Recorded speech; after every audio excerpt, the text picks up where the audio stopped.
Yeah, Tim, go ahead. I was unable to join using the link, and so was Kelly. I had to put in the passcode and the ID. Yeah, I apologize. I sent that to the I was unable to join. I'm sorry, it's doing the whole, I gotta yeah. pause the, there we go. Okay, All right. Sorry. That's there good we to go. get that out of the way before we get started. Right, yeah. Um, thank you. I sent that to the GWAC folks that they same with us. But I'll send it to the internal folks as well. So thanks for the ping. For sure. Otherwise, uh, you might not have anybody here to present other than Kelly and I.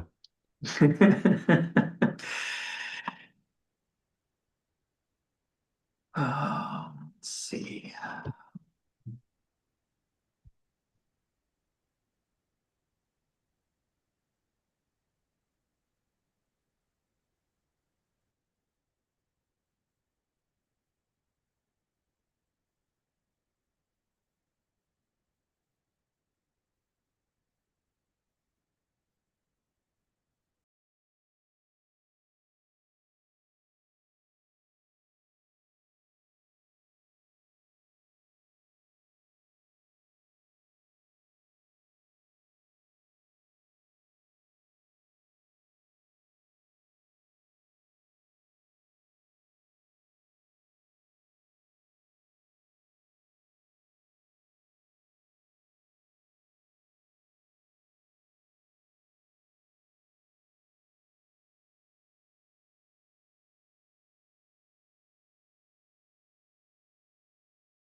Good morning. Good morning, Zach.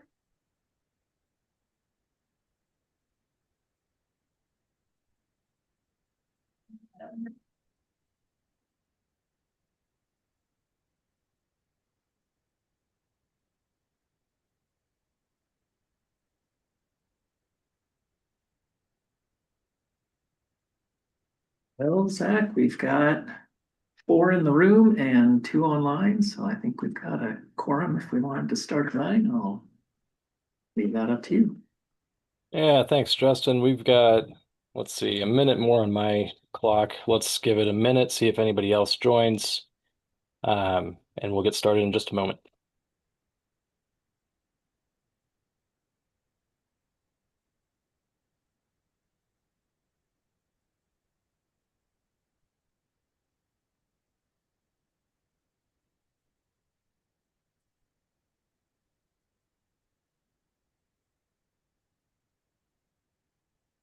All right, that's probably good enough. I'm a little impatient. We've got a pretty full agenda. Why don't we go ahead and call this meeting to order, Justin? Shall we go ahead and start with some introductions? Yeah, that sounds good.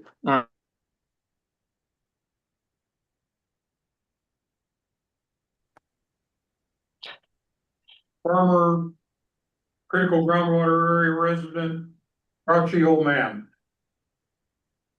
Eric Schneider, co-owner of Schneider Water Services, drilling contractor, also the president of the Oregon Groundwater Association. Dave Noble, farmer, rancher, water user. Robin Cook, hydrogeologist with GSI Water Solutions in Portland. Linda Ray, administrative specialist for our technical services division. And I guess I'll finish it out in the room. I'm Justin Iverson. I manage the groundwater section. Great. Thanks, folks in the room. And we should say your video seems to have dropped off, but that's okay. While you're troubleshooting video issues, we will do some introductions online. So we'll start with GWAC members, and then we'll go over to WRD staff. I'll start. I'm Zach Freed, calling in from Bend. I lead the Nature Conservancy's water program, and I'm the chair of this committee. Looking forward to the conversation today. Ken, over to you. Ken Bentz, I'm a rancher in Harney County and GWAC member. Wonderful. Steve? Stephen Patton, City of Milton Free Water, GWAC member.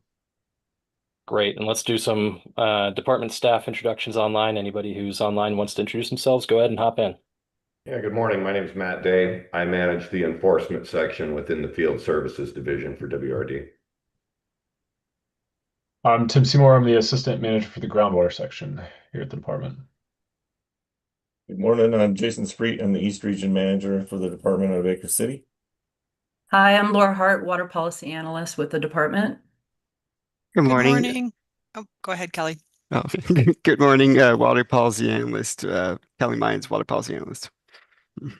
Good morning, Annette Liba, Technical Services Division Administrator. Awesome. Thanks, everybody. Let's see. Let's go ahead and do the approval of the meeting minutes and summaries first, and then maybe Justin, you can take us through the rest of the agenda real quick to give the committee a summary of what we're talking about. Does that sound good? Yes, that sounds good. So I sent out the draft meeting minutes to the committee. I'm happy to pull them up if anybody had any questions, but otherwise I didn't receive any emails between then and now, so.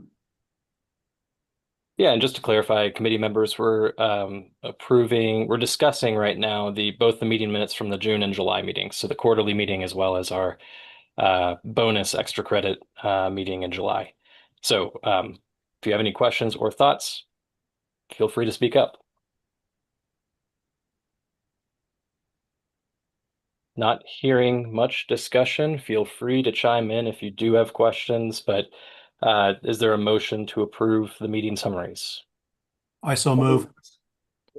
Second. Great, thank you. And let's vote on the meeting summaries. All in favor of approving the meeting summaries, please say aye. Aye. Aye. All right. All opposed? Cool. I didn't think so, but I had to ask since I'm online. I can't see y'all in the room. Great. All right. Thanks for that. I did want to, at this time, acknowledge Stephen, you sent some feedback, some thoughts by email following that last meeting. Since we're outside of the Division 512 public comment period, we can't discuss them as a committee right now, but I did want to check in with department staff, make sure y'all saw Stephen's thoughts and received those appropriately. We did, yes. It was logged in the record. Great. Yeah. All right. Well, thank you for sending that feedback. That was much appreciated, Stephen. Really respect and value your municipal perspective there. Thanks. Thank you. Great. All right. Well, Justin, why don't you give us an overview of the rest of the agenda before we jump in? Okay, sounds great. Okay, so today we've got a number of items. They're all informational items. The first two are, sorry, one second, I can't talk and share at the same time. I'll put the agenda up here. This is something we've got in the room, and it's available online and in the announcements. I expect anybody that's online here has already found it because that's where the link was. So we're going to start out with Jason and Laura providing an overview of I believe, draft guidance for voluntary agreements among groundwater users that the department is putting together to talk with the commission about in a couple days. We're then going to get an update from Kelly and Tim on the Division 512 rulemaking process. Just briefly talk about kind of how we incorporated the committee's comments into the public comment record, and also, I believe, a summary of other comments received. And then we're going to hear from Kim Fritz-Ogren and Matt Day about enforcement of static water level measurement and reporting conditions. So that's something that we've been working on for a bit earlier this year, and we're getting ready to roll that out. Wanted to make the committee aware of it, get any feedback, and have a discussion. So it'll be kind of an introduction to that plan. So that's where we're headed today. Great. And to clarify, the public comments are going to be received after agenda item E. Is that correct? Yeah, that's correct. Sorry, I should have scrolled down. So we'll have a public comment period at the end. Do want to emphasize, and I'm sure it won't be the first time we'll say it again, the Division 512 rulemaking for critical area designation is the public comment period has closed. And so the record is essentially closed on that rulemaking process. So we'll ask that any public comments not be related to Division 512 as that process goes forward. To a 7 area. Yeah, there we go. Thank you. And that said, the other informational items have to receive public comment on the voluntary agreements or enforcement of static water level measurement and reporting permit conditions. Got it. Thank you, Justin. And I will talk a bit more about this when we get to the public comment period, but we'll just appreciate in advance folks making sure that their comments are focused on the agenda items for which we're receiving public feedback. Committee members in particular, I very much want you guys to ask, you folks to ask clarifying questions and discuss and have dialogue if needed. But we as well, not just the public, but the committee has a responsibility to keep our comments focused in on the agenda items and avoid specifically talking about Division 512 proposed rules. So we'll talk more about that again when it comes to the public comment period. But for now, unless there are any other clarifying questions about the agenda, additions, suggestions, concerns, objections, then I'd say we should turn it over to Jason and Laura. All right, thank you. I appreciate that. Let's see if I can get this shared here.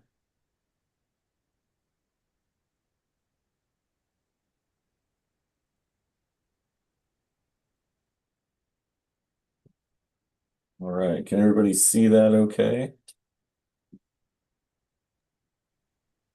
And Good. online. Looks good. All right, cool. All right, so I will run through the PowerPoint here. I'm going to ask Laura to jump in as she sees fit as we're going through this thing here. But we'll talk here a bit about our guidance for voluntary agreements among groundwater users. And as we were developing this guidance, we pretty much had the Harney Basin in mind. So keep that in mind as we're going through this. This is just the first slide here about how we, this is part of our integrated water resource strategy, and it calls out some of the items in the strategy that this is related to. And then I'll give a little bit of history here, a little bit of background about why we came up with guidance for voluntary agreements. So we began the rulemaking effort, as everybody is aware, on 5/12, and as we were going through that process, we wanted to come up with some voluntary actions that folks could take, and there was an interest among the RAC in voluntary agreements and developing those to help reduce groundwater withdrawals in the basin and mitigate some of the declines there. We also have, as part of those voluntary tools, a conservation reserve enhancement program, which is not directly related to voluntary agreements, but achieves the same outcome where folks can use that to reduce overall groundwater withdrawals in the basin. So what is a voluntary agreement? So a voluntary agreement is described in the statute, or ORS 537-745. And what it is, it's an agreement among a group of groundwater users to curtail groundwater use through any voluntary reductions they may come up with amongst them as the group. And it requires approval of our Water Resources Commission. So any proposal for a voluntary agreement needs to go before the Water Resources Commission for approval. And it is something we haven't really used in Oregon before. It's been on the books for a while, but it there have not been groups that have taken advantage of this. So, we developed this guidance as kind of just a guideline as the department staff see it to develop an agreement and come up with something that we think we could recommend for approval to the commission. As we were going through the rules process for 5/12, there was the House Bill 2010 that provided funds and authorized the department to engage a contractor to help develop voluntary agreements in the basin. And the point was the contractor would advise groundwater users and other folks interested in working on voluntary agreements within the GWAC or the Greater Harney Valley area of concern there to develop voluntary agreements within that boundary, look at opportunities for voluntary agreements, and then assist groundwater users in that portion of the basin in developing those voluntary agreements. And that bill was specific to the Harney Basin as well. And so as we were going through that process and started development of the voluntary agreement guidance, we started with a meeting in early August with a small group. And then, early August 2023, we had a informational session around voluntary agreements with the RAC. And then in early July, we started a small focus group meeting that was a facilitated meeting. Shortly after our first meeting, we hired Oregon Consensus to start facilitating those meetings, and we had a couple other small focus group meetings. And then in October of 2024, the Rules Advisory Committee was given a draft of the guidance, and then we took input from the RAC and modified the guidance based on that input. And then the current version of the draft guidance was developed, and the last version was modified. By August 28th, we have the current version of the guidance. So we'll talk a little bit about statutory requirements here. So under the voluntary agreement statute, it mentions that the commission may encourage, promote, recognize voluntary agreements among groundwater users from the same groundwater reservoir, and shall approve those agreements if they're consistent with the Groundwater Act, which is ORS 537-505 through 795. And so we need to consider things like public welfare, safety, and health. The commission needs to consider those prior to approving a voluntary agreement. Any critical groundwater designation, and the ORS 537-780 has talks about the powers of the commission. And then further in the same statute, one of the things about voluntary agreements is they can rule in lieu of any other formal order or rule of the commission. So if a group were to come up with a voluntary agreement in the basin, and there was, say a critical area that was approved in the basin, the voluntary agreement would control in lieu of that critical area order if approved by the commission.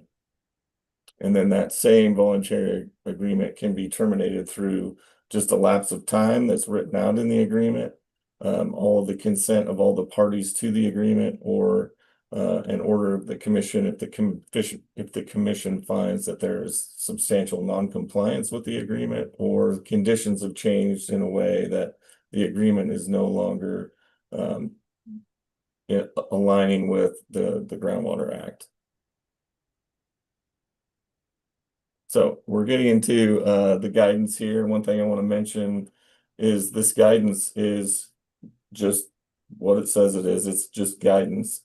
It's what the department thinks that we could approve in a voluntary agreement if we were to go before the commission. And the guidance was adhered to. We think we could recommend approval to the commission, but that doesn't mean that there aren't other paths out there to get there. Other voluntary agreements that the commission could approve. It doesn't specifically have to follow this guidance, but this is what the department feels would need to be in a voluntary agreement to recommend approval to the commission. So in this guidance, the minimum requirements that we have laid out here is that it's able to achieve groundwater level stability. Its timelines are at least as aggressive as those in a critical groundwater area rule for the basin. The groundwater users need to be accountable to, which would include which would include monitoring and reporting for each user. So groundwater use measurements and then reporting. And then the department needs to have time to review any proposed agreement before it's sent to the commission for approval, just to see if it aligns with the goals for the basin.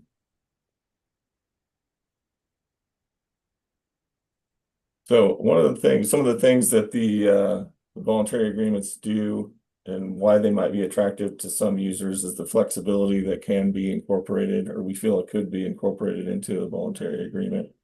Some of those things would include, the smaller groups. So if a smaller group of folks that feel like they, are in a position to develop a voluntary agreement and work together, it allows a smaller group rather than an entire sub area or larger management area to have to all follow the same agreement, so they can get together and do a smaller version of an agreement. It can schedule alternate reductions. Say that there's a critical groundwater area rule in place. It can, with specific reductions to reach a permissible total withdrawal, or PTW, for that area. A voluntary agreement can propose alternate reductions that achieve the same goals. It can potentially provide a higher pumping rate. So on most groundwater rights, the pumping rate is 1/80th of a CFS per acre. Potentially, if there's a good case for it, there's more efficiency, a voluntary agreement can provide a higher pumping rate up to a 60th. which would, maybe better operate a system out there. It may not necessarily require a strict adherence to prior appropriation, depending on the voluntary agreement. If users decided to rotate their collective water amongst each other, it could do that outside of prior appropriation, potentially. And then it may adjust some participation with the approval of the commission, so you could add takeaway members or participants to the voluntary agreement through changes to the agreement. So other things that are key to voluntary agreements is, the reporting and monitoring condition. We have suggested that that be consistent with Division 512 rule requirements if those rules are approved. And then the approval needs to have emphasis on the intent, purposes, and requirements language within 537-745. So any changes could, could be made if there's a detriment to public welfare, safety, and health, or if they're contrary to any particular intent, purposes, or requirements of the Groundwater Act. The agreements can be terminated if they're not being complied with, as I mentioned earlier, or conditions have changed because, groundwater conditions have changed such that they're no longer heading toward the goal for the basin. And then once again, the department review period, we have suggested a 90-day review period prior to the commission recommendation. So, so the current status of groundwater voluntary agreements in the Harney Basin, from what we're aware of, is in June of this past year, there was a template built by the consultant that was hired to help folks with voluntary agreements, and it was provided to the department. It's based on rotation agreements statute. The department provided some of that language to the consultant, and they built the template that they provided using rotation agreement statute language, which is a similar thing to rotation agreements. Rotation agreements, or a similar thing to voluntary agreements. Rotation agreements tend to be more of a surface water thing, although they're not required to be specific to surface water. Basically what they allow is folks to take all of the water they're collectively entitled to and rotate that water amongst each other through a similar type of agreement. And then in July 2025, we heard that there could be from 2 to 4 voluntary agreements in development currently. We have not, up to today, we have not received any proposed agreements to review, but we think there is likely some in development among groundwater users there in the Harney Basin. And then by December of this year, the commission, we have heard, may receive some voluntary agreements for consideration, and parties, to those agreements may request adoption in lieu of the 512 rules that will be before the commission in December as well. All right, so next steps.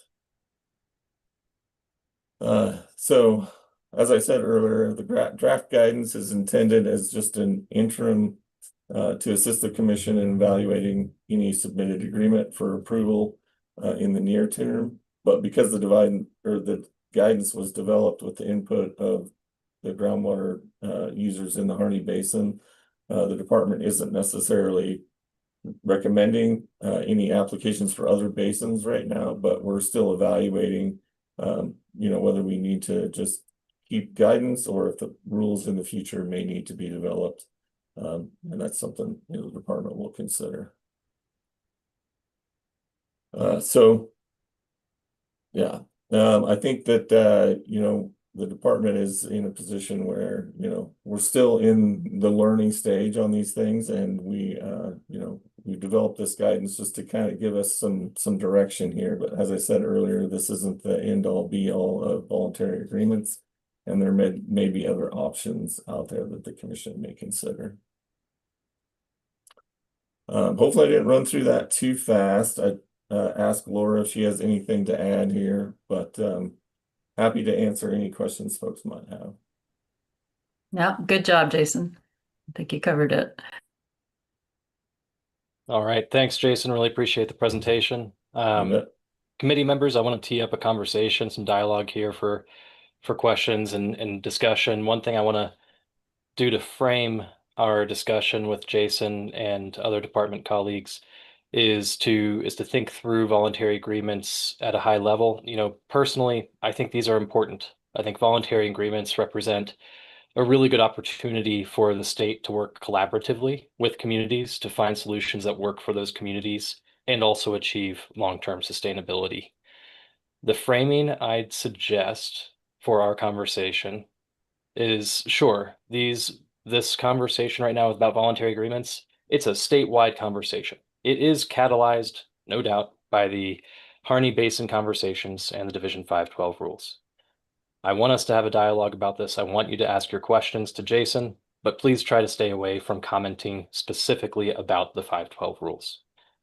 Best case scenario, ask your questions conceptually about voluntary agreements at a statewide scale, because I hope that voluntary agreements end up being a statewide tool deployed throughout the state, regardless of geography. So best case scenario, keep your questions and conversation broad. The second best case scenario, if you want to talk about the Harney Basin, that's fine. Just please keep your opinions or feedback about the proposed 512 rules out of the question itself. So with that, I've got a few questions, but I'm going to stay quiet for once and see if other folks want to ask Jason or Laura anything about voluntary agreements first. This is Eric Schneider. I've got a question, and I'll try to walk the line in a general stance. Has there been any discussion about including in the voluntary agreements review of current wells in the area, whatever area that is, to see if there's potential commingling or issues with well construction? I know it's a sensitive topic to private well owners, but it's one of those where I'm assuming the department has reviewed all the well logs in any basin that might be having some declining drawdown for potential construction issues, but having a private individual voluntarily say, I want to make sure my well's not causing an issue, not, draining an upper aquifer, et cetera, looking for potentials where they could step up and say, hey, do you have any assistance? Bring in geophysical tools, cameras, flow meters down the well, flow meters, looking at the construction, what formations are being sealed off, et cetera, to identify issues. I believe in the Moser area, they found a whole bunch of wells that had construction issues, and when they started getting some of those abandoned and fixed, it started, helping fix the problem.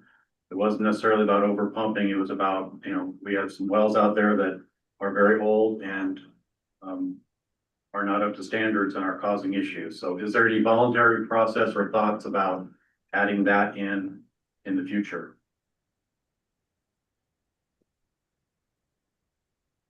There have not been specific discussions around that. We have talked a little bit about well construction as, these rules or this guidance was initially developed. We have not talked about putting anything about well construction in this guidance that I recall, and Laura or anyone else jump in if that's incorrect, but I don't recall any discussions about that. We do have pretty, active well inspector that does address those issues in Harney Basin and spends quite a bit of time down there, unrelated to this, but we have not, it's something we could certainly consider, but we have not thus far considered putting that in the guidance. Thank you.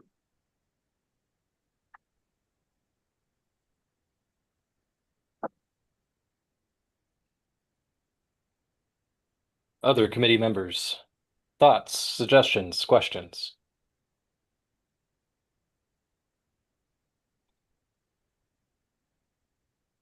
I'll kick us off in the brief silence while you guys gather your thoughts. One thing that comes to mind when reviewing the guidance that you proposed, Jason, which I really appreciate in general, but this committee I did not see listed anywhere in that guidance, and the Groundwater Advisory Committee is specifically intended to represent a wide range of groundwater interests and expertise across the state. It feels like it could be a natural process fit to ensure that the Groundwater Advisory Committee itself has time to consider these voluntary agreements and provide some feedback to the commission before commission consideration. So I guess I'll frame it as a question and a comment. My question/comment is there any room in the current process for GWAC to provide feedback? And if not, my comment is I suggest incorporating that into the process for the future. Because again, even if it's not in time for this specific committee makeup, maybe it's future committee members and future iterations of this committee, I feel like that's a really good way to utilize and leverage the expertise that's supposed to be represented on this committee itself in a productive way that helps both communities and the commission. Thank you. Yeah, I was going to say, I think that's a good idea, and I don't see why we couldn't incorporate GWAC input as a process step. So yeah, that's our bad, I think, our oversight there, perhaps. No worries. Yeah, thank you for that. I agree.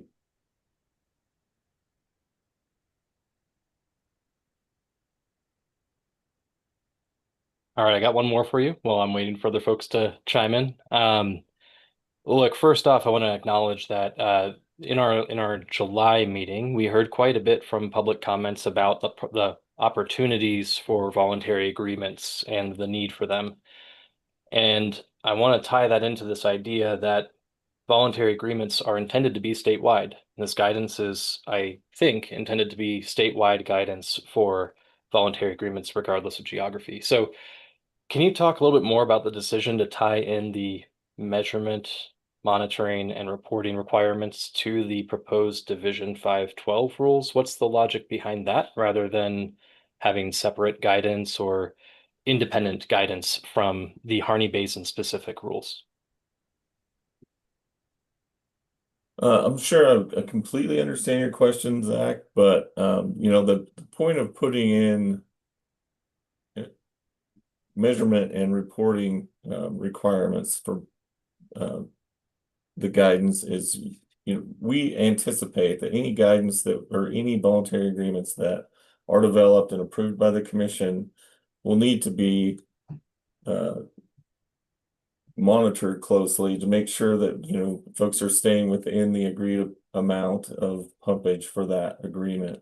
And so the only way to do that really is measurement. There are other ways to measure groundwater use, as I'm sure you're aware, but the most accurate way to do that is through actual physical measuring devices. And I think that's the main reason that we would put that in the guidance was because you can't really monitor what you don't measure, and we need to have a good robust measurement program to be able to really monitor those voluntary agreements. And then the reporting helps us also focus on where there may be issues where we're getting close to potentially going outside of any potential voluntary agreement quantity of water being pumped.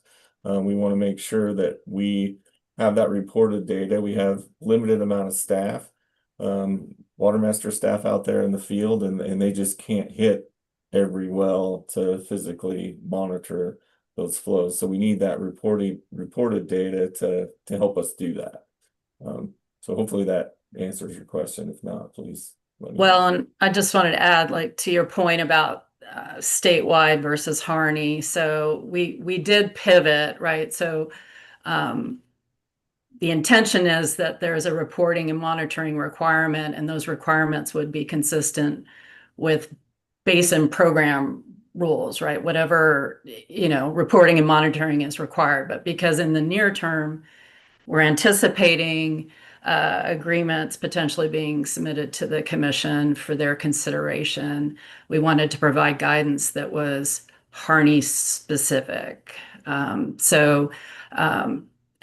that final slide that Jason put up there about next steps, that's sort of where the department is right now, right? So we more or less finished our obligation under, what was it, the House bill, right, to work with groundwater users in the near term. And then the department is considering next steps as far as, are we going to finalize this and it's just going to be guidance specific to the Harney Basin? Are we going to generalize it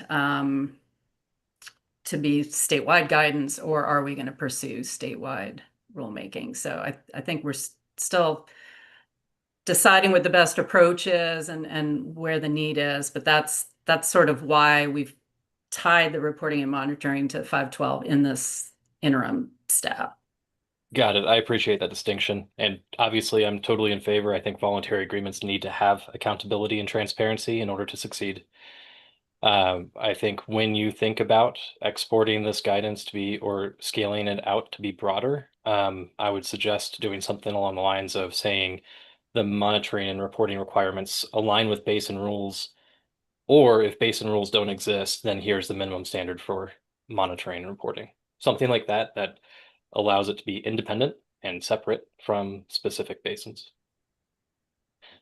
All right, now I'm properly going to shut up for a little bit. I realize, Ken, Steve, Robin, Dick, Dave, any of you have thoughts, questions, or suggestions? This is Eric again. On the water level measuring piece of it, and maybe I'm getting too technical, but maybe some things to consider. Being from the industry, it's one of those where water level measurements can be garbage in, garbage out. Is there going to be training provided in the guidance for non-OWRD measurement people who are doing the measurements to make sure they're addressing things like top of casing versus ground level, knowing the elevation of the well, the proper equipment to use, seasonality and, fluctuations, things like that? Is that going to be provided as part of the guidance? I mean, even equipment, transducers versus, a manual reading using a static tester. Then you start talking calibrations on transducers and how long, et cetera. And is someone going to be reviewing that data saying, hey, we've got outliers here. We need to check their processes and make sure they're doing it right. Has that been considered, or is that at least in the parking lot of something to consider once things start happening? Yeah, I just want to clarify that under this guidance, we're not asking for static water level measurements. We're only asking for water use measurements, so flow meter data. But your point is well taken. Anytime we do require static measurements or any kind of measurement data, it is reviewed by staff in our Salem office. And any outliers that are evident there are, flagged for either further review, which would mean, maybe if is data that has been submitted that looks odd, we would definitely want to send out, some of our water master staff to check that data, or other staff that might be out in the field there to verify those readings. Flow meters, I deal with flow meters on my test pumps, and yeah, it's a major concern depending on the type of flow meter, et cetera, the calibration. I can have 2 flow meters fully calibrated and they're within 2%. So the error on the flow meter matters. And I could have 2 back-to-back on the same well test, and one of them's under 2%, one of them's over 2%. So accuracy of those need to be kind of accounted for also. Absolutely, yeah.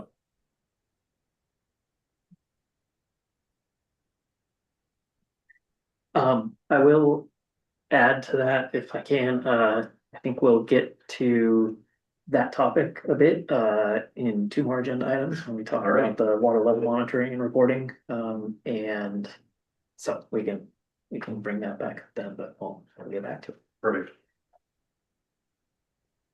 What a segue. Nice. Well, I did want to really quickly interject. We still have about 5 minutes for discussion about voluntary agreements, but I just noticed that another committee member joined the call. Brandon, welcome in. Sorry, I didn't see you before. Hopefully you haven't been sitting in silence for too long there. Thanks for joining. No, I had a fire I had to put out this morning, and so I was about 25 minutes late. No problem at all. That seems important. Brandon, would you mind just really briefly introducing yourself? I'm Brandon Brown, water well contractor out of Umatilla, Oregon, water well developing and surveys. Wonderful. Thank you.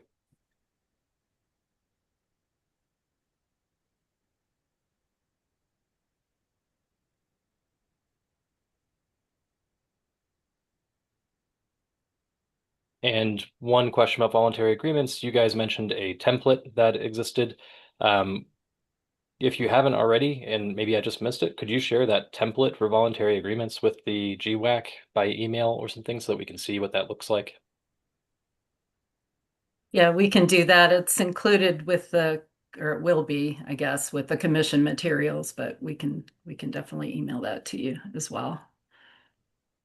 Okay, great. Well, not hearing too much more conversation, I do think and hope that this will be a recurring topic for the GWAC to talk through and consider as this is, as we see further test cases for this in the Harney Basin, and also as hopefully we see further support, further outreach, and further implementation of voluntary agreements in other parts of the state as well as needed. For folks from the public who are interested in commenting on this, we will have the public comment period at 10:45, I believe, or sorry, let me double check that. 10:45 seems too soon. The public comment period, no, I was right, 10:45. We will have public comments in about an hour, and we will receive public comments on this. We will talk a little bit more about that, and we'll hear your thoughts. But for now, not hearing any further committee discussion, I'd simply say thank you, Jason. Thank you, Laura. Appreciate you guys being here.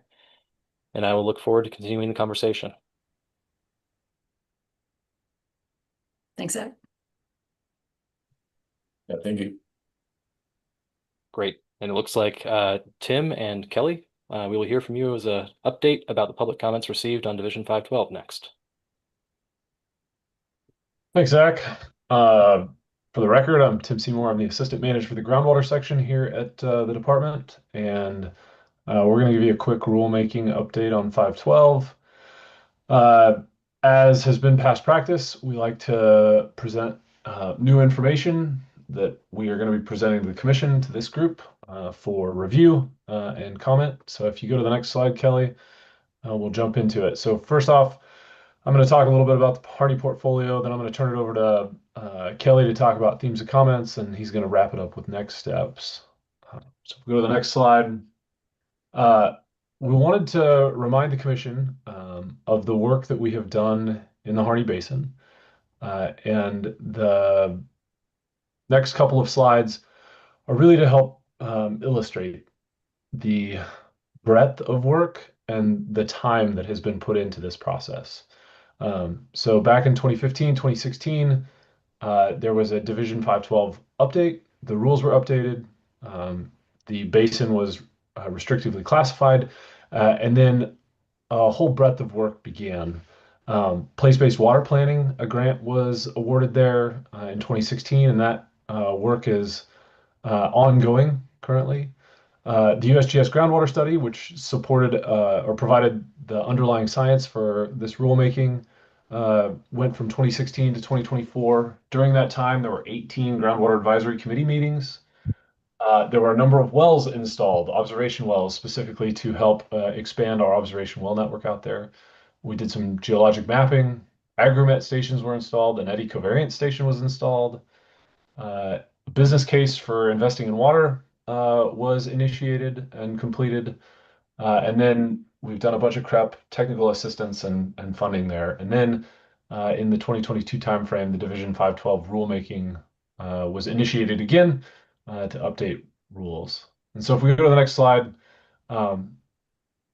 just to lay out the 512 rulemaking process, this outlines the amount of engagement and outreach we've done across that basin since the initiation of the rulemaking. So we started out with info sessions, and we did some pre-RAC outreach. We've done 15 RAC meetings, 14 discussion groups, 5 informational sessions. As Jason just talked about, we developed that draft guidance for voluntary agreements.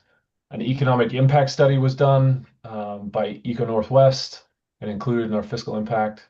And then as we went into public comment, we did 6 info sessions and 9 public hearings. And all the while we did quarterly updates to the Water Resources Commission. So a substantial amount of effort has gone into this rulemaking to keep the community informed, as well as to gather feedback specifically from our RAC as part of that RAC process, and then many public hearings and opportunity for public comment, trying to get as much feedback as we could on the proposed rules.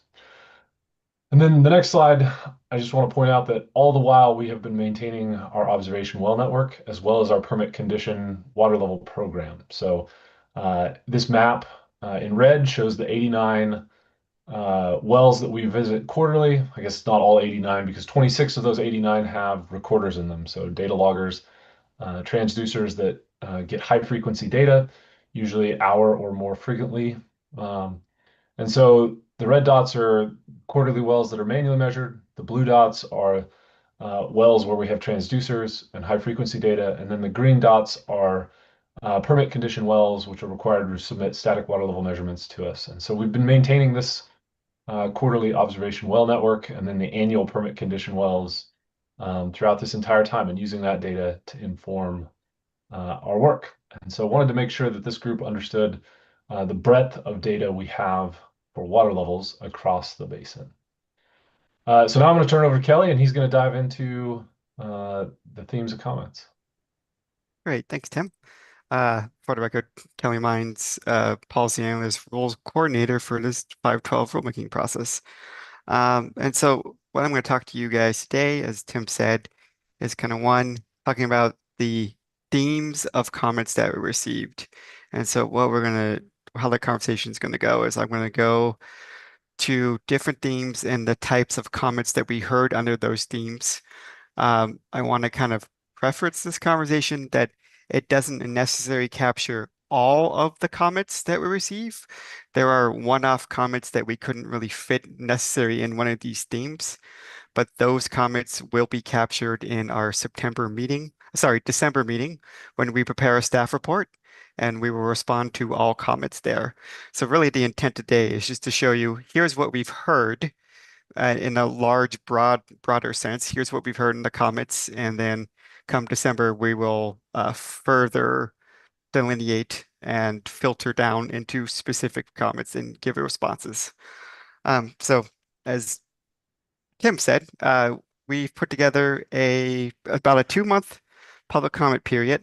And during that public comment period, we had 6 informational sessions, 9 public hearings, which all resulted in 106 written comments and 38 oral comments. Some things to note on that 106 written comments. We did receive letters from sub areas that had multiple signatories. I counted that as 1 comment, but there were multiple commenters saying that comment.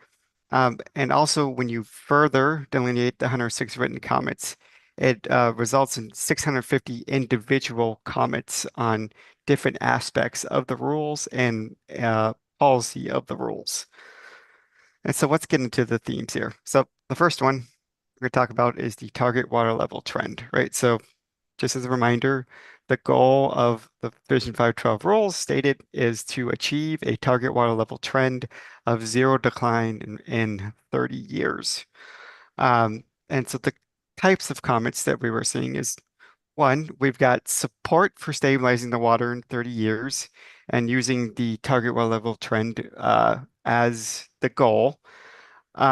We had commenters saying that we should be going for recovery of the water since the decline has, in their mind, has been severe. And then we had yet other commenters say that no, 0 decline is too restrictive and we should allow for some level of decline to continue at the end of 30 years. And then another types of comments is that we should that the target level water trend is too restrictive and is holding Harney County to a higher standard, and then we should be holding Harney County to the definition of reasonably stable under RAR 690, Chapter 8. The next set of comments are really around the boundaries of the sub areas, right? And so we heard varied opinions regarding the number of sub areas. There were support for the 7. There were commenters that advocate going back to the original 15, and then yet others saying more than 15. Curtailment should focus on areas with most severe declines. So areas that have specific areas that are experiencing excessive decline or declined excessively should be the areas we focus on our curtailment, and sub areas that have not met those specific criteria, we should not be focusing containment on. Some areas within the critical ground area do not meet the criteria and should be excluded from designation. Pretty self-explanatory, but that was mainly the sub areas that were mostly mentioned were Silver Creek, Sylvie sub area, and the Lower Blitzen sub area.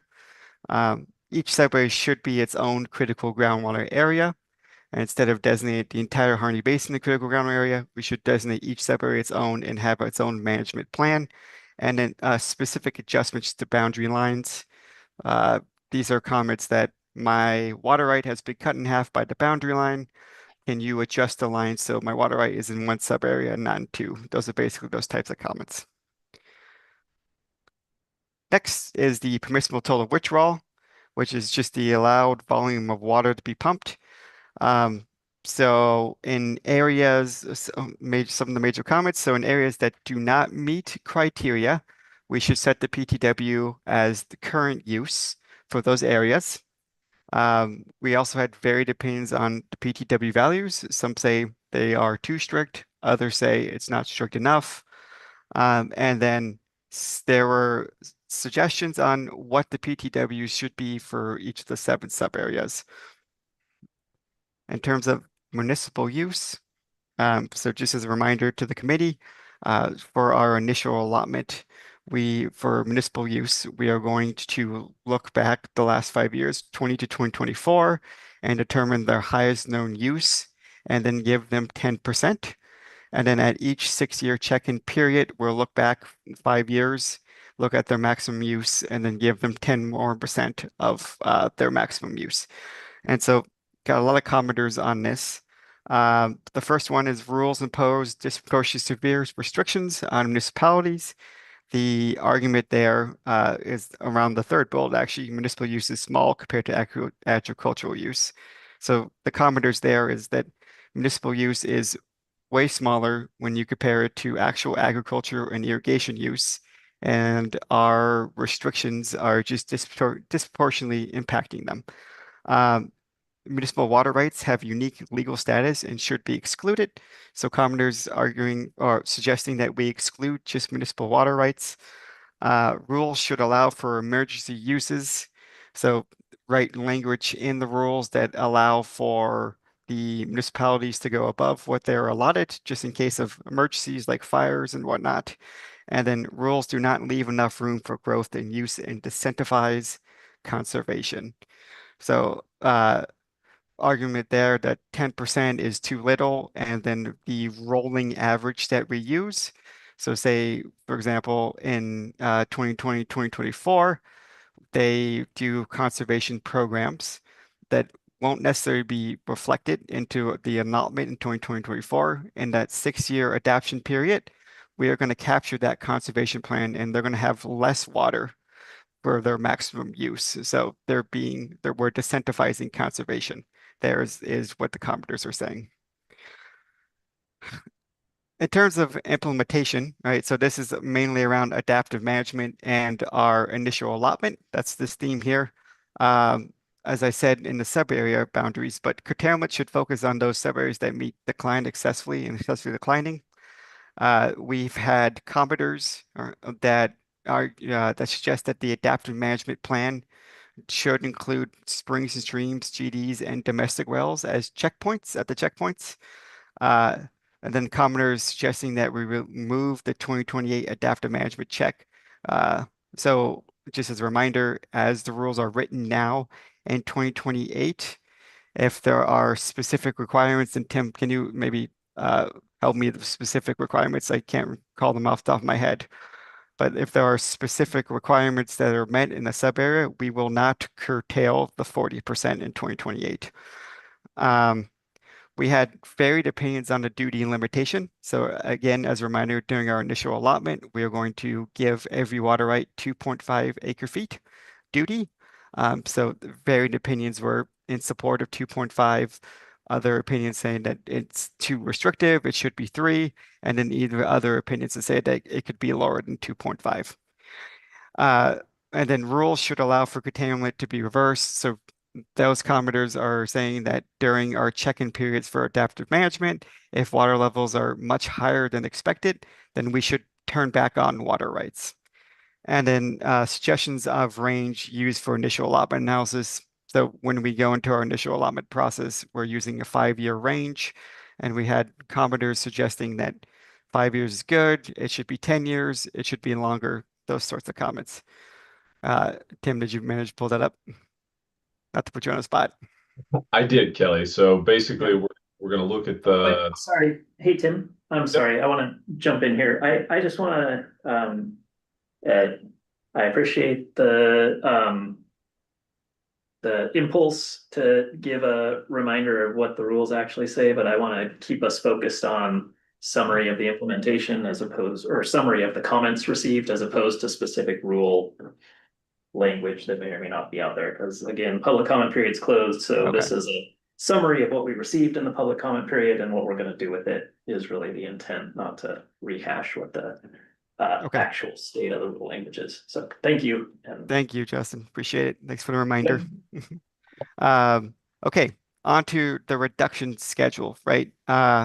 This is along the percentages of reduction at each of those 6-year checkpoints. So we had varied opinions on the length of proposed schedule. Some say that the 30 years is too long and that we should get to full reduction sooner. Others argue for longer, and then others say 30 years is good enough. Is good. And then we had kind of the second point here: varied opinions on the amount of curtailment imposed at each check-in, and then the fourth part: rules should phase in curtailment at larger quantities at the start. We had varied opinions on what percentage of reduction should be done at each checkpoint, and then also specifically commenters discussing or commenters commenting that the 40% reduction in 2028 is just far too steep, and then we should reduce that. But we also had other commenters saying that 40% is good, or it's not strict enough and we should reduce it more. Rules should phase in curtailment in small quantities at the start, right? So it's all kind of the same thing, that there are recommendations of we should do 20% reduction at each checkpoint starting in 2028, and that they're just recommendations on what the percentage of reductions should be going forward to the 30 years. In terms of water use measurement and reporting, we had general support for requiring measurement and reporting for groundwater use. Wells that are regular off should still be required to report, or some commenters say that, and then others rules should allow for extension of measurement and reporting requirements. What they're commenting here is that in case of hardship happens with groundwater users during the period where we require to install a flow meter, a totalizing flow meter, they should have some sort of way to get an extension. Technical concerns. Right, so this is around the data side of the rules. The first big one is the Harney Basin is not one groundwater reservoir. We had support for the groundwater study and how the data was collected. And then we also had doubts on data used, and that the data is outdated and incorrect. And that's specifically around the model using 2018 data. We had recommendations to impacts to explore more data around impacts to springs and streams, and then others a factor, and then we did not consider other factors affecting groundwater levels that have not been considered. So that's mainly around junipers in the uplands and drought. That was not considered. We were mainly focused on groundwater levels. More data is needed to make management decisions. So we have the data, but we should collect more in order we are sure that the management decisions that we are making are going to work. And then we got anecdotal evidence provided in support or opposition of the rules. So that comes in the form of my well has gone up the last 5 years. I'm not seeing these declines, or my well has gone down or gone dry, that sort of thing. So anecdotal now.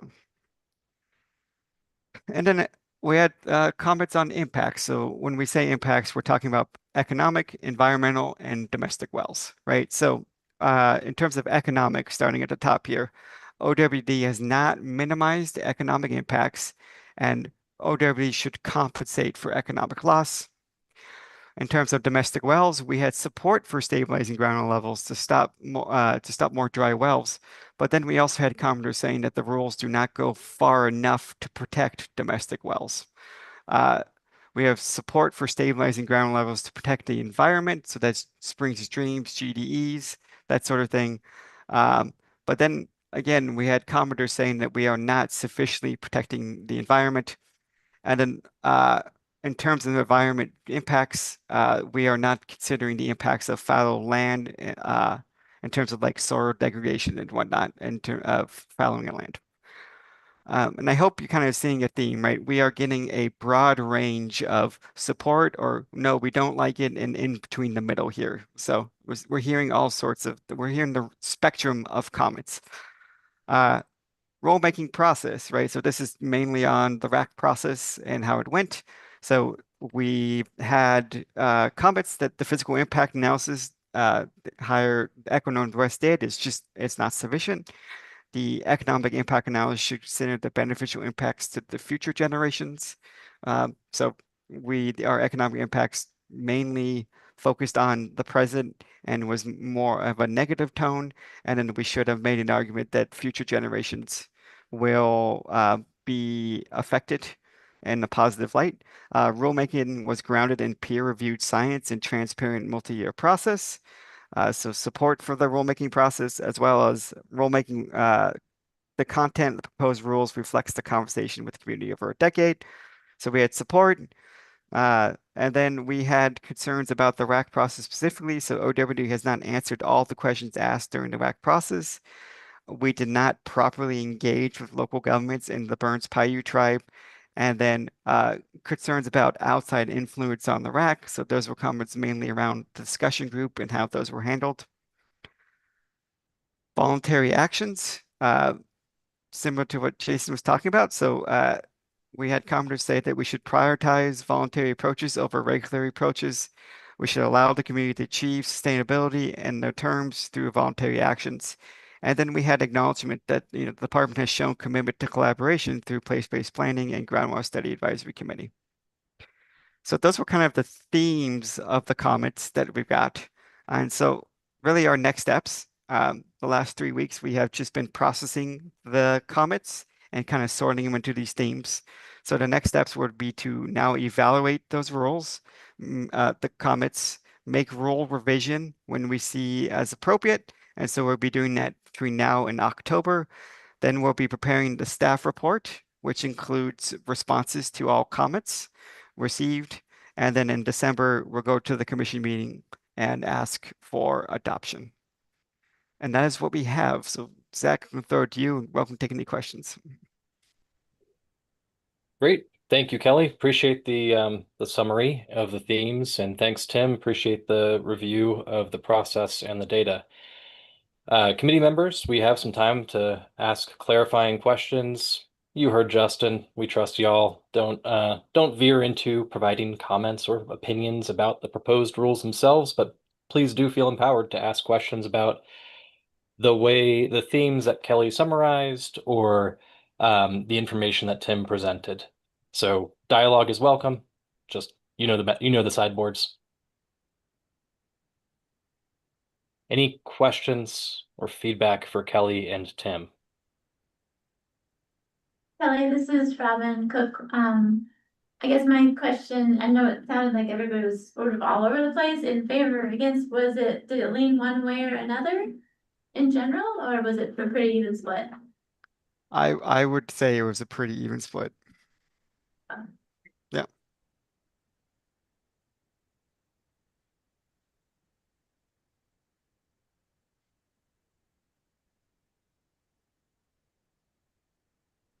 Thanks, Robin. Good question. Any other thoughts or questions for Kelly and Tim?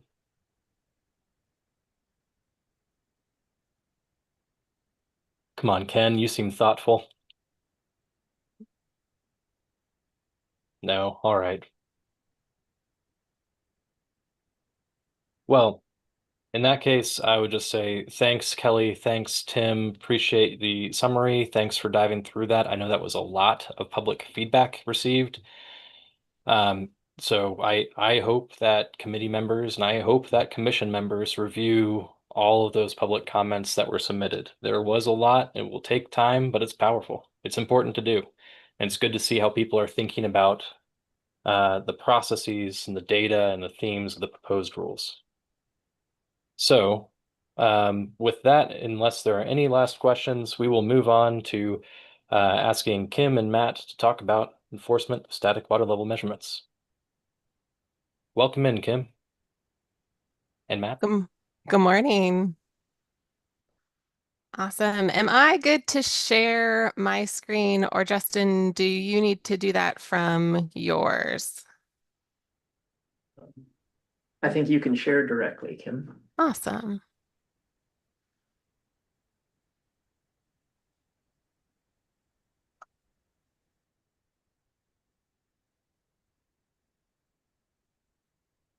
So I'm going to ask if somebody can verify the awesome. I see your thumbs up there. Great.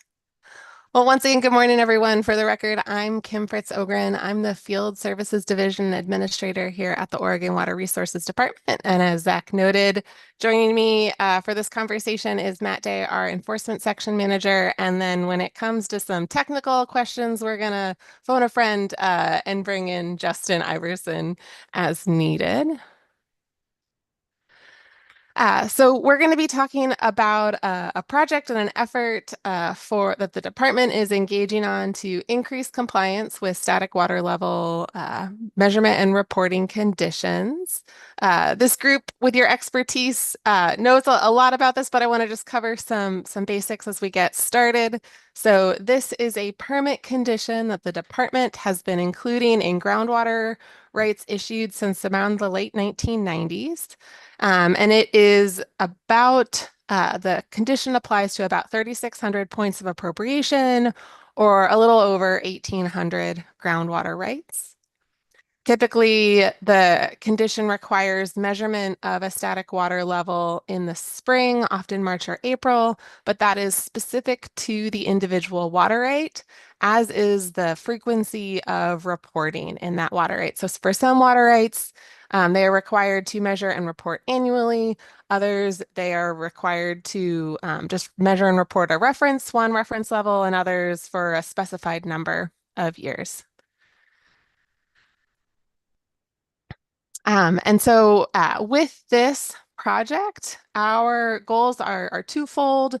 So we want to equip both the agency and those who have this requirement on their permit to know and understand what the requirement is, and then seek that increased compliance with the measurement and reporting condition. And then and try to really go for that voluntarily first, but where voluntary compliance is not achieved, use our enforcement authorities to pursue compliance that way. So you may be asking, why now? Why is it important that we be pursuing this effort? So this project supports two priorities in the draft IWRS that we're hoping will be adopted by the Commission next week. So priority one is to act with urgency, and specifically there's a task, P1.1, to reduce unauthorized use and then gain compliance with other laws. So one of a water law is that you should comply with your permit conditions, and so we want to seek that increased compliance there. Strategy two is assist with community preparedness efforts, and something we really want to emphasize here. We want to increase our data information that is available to us about our water resources. And as I noted previously, 3,600 points of appropriation, that is 3,600 data points that we could be collecting to better understand the status of our groundwater across the state in many different places where we have active groundwater use, which is just really critical. I'm sure this group is aware of the 2021 assessment of groundwater resource concerns that the department did. And there are just a number of places where we don't have as much data as we would like. And this could really assist in supporting understanding our local groundwater conditions and trends.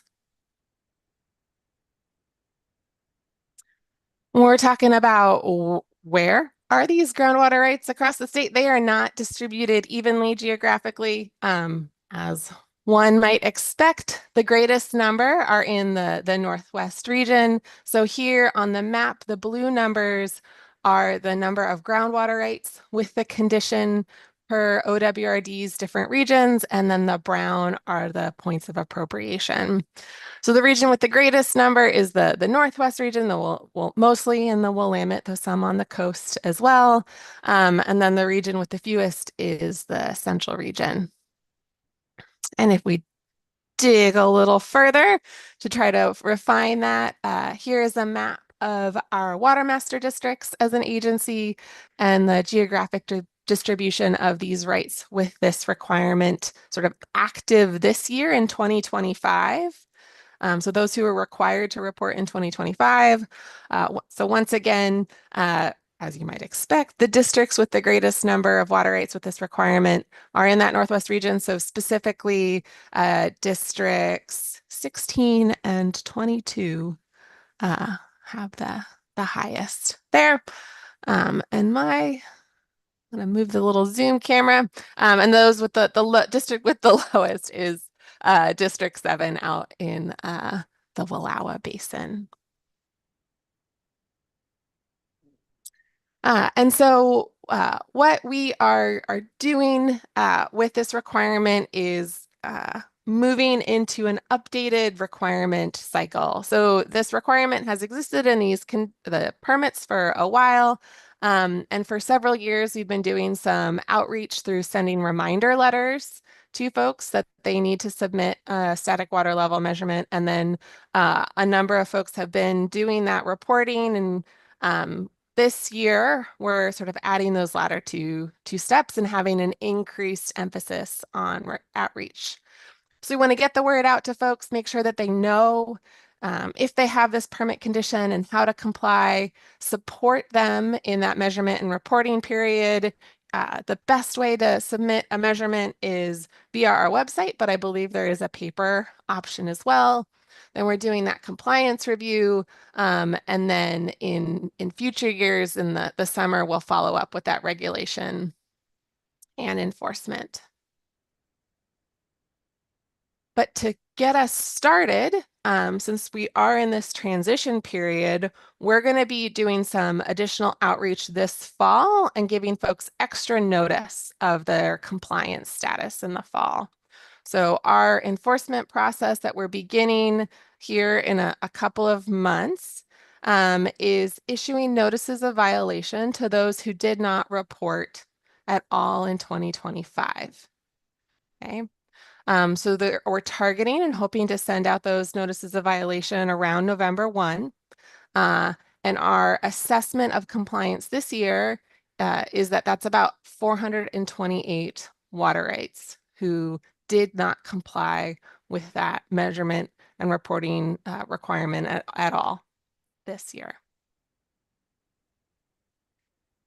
I should note in those notices of violation, since some of you may have seen what that typically includes, it will note letting folks know, hey, you have this requirement to measure and report.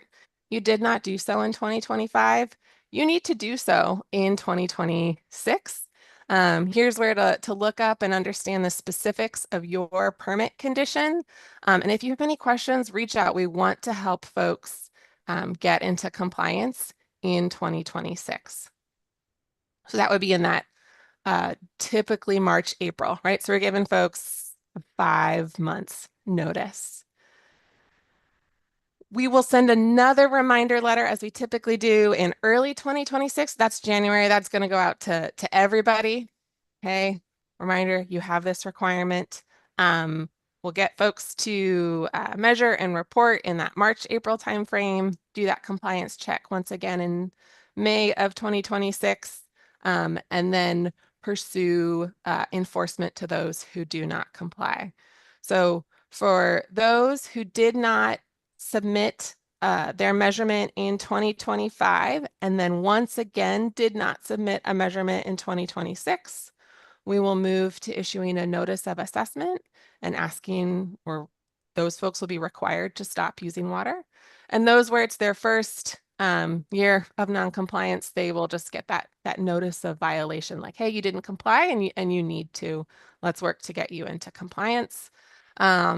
And associated with this work, there's going to be conducting field inspections, right? For those who are required to stop water use because they failed to comply 2 years in a row, we'll have folks out there checking to make sure that that happened.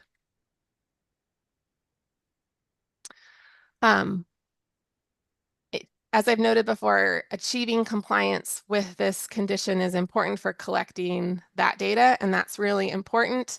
And we will pursue enforcement as necessary. But what I would really love, and a request I'll have for you and a request I'm having for many groups that we're meeting with this fall, is just to get the word out about this requirement so we can achieve voluntary compliance to the maximum extent possible. And to help with that, we've developed a number of communication resources. So we have a one-page front and back paper handout that's about to be posted on our website as well. Our communication staff put together a 3-minute video that also explains what the requirement is, why it's important, and how to comply. We have a frequently asked questions posted to our webpage, and then we'll be sending out that reminder letter and are beginning to advertise through a number of various publications to different folks.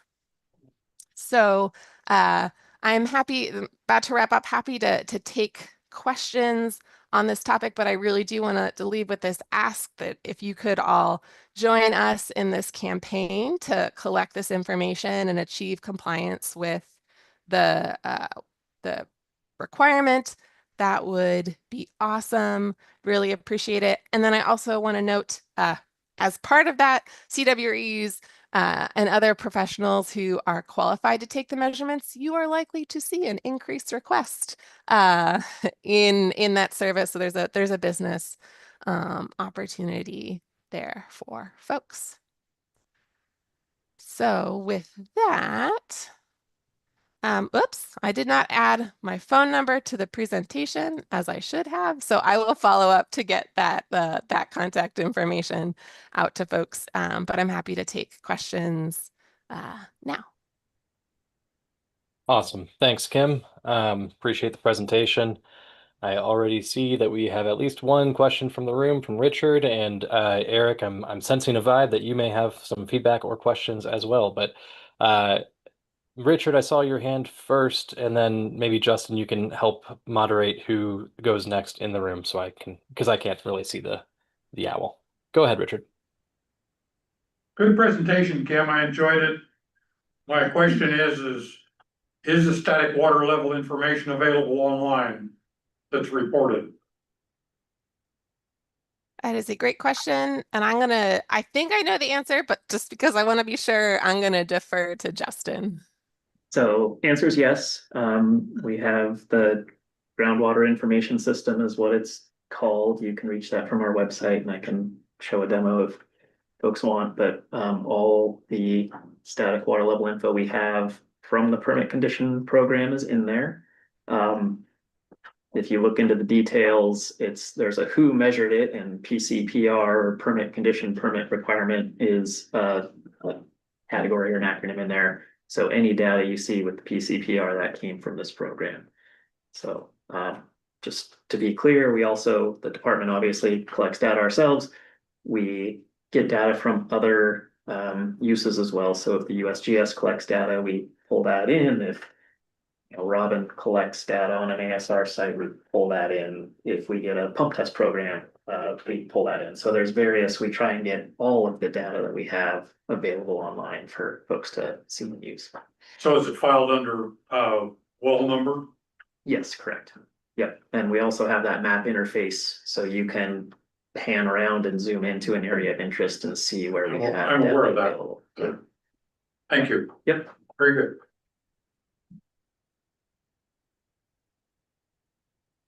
Which is that you can get to it from the water right as well, because the water right lists the various points of appropriation, and then you can click on it to get to the web page. Say it again, So please. you can look it up, from the water right as well, either the log or the water right will get you there Okay. eventually. All right, good. So I guess, Eric, I'll just follow up with the comment that I made earlier. You were asking about getting the details of water level measurements out to folks.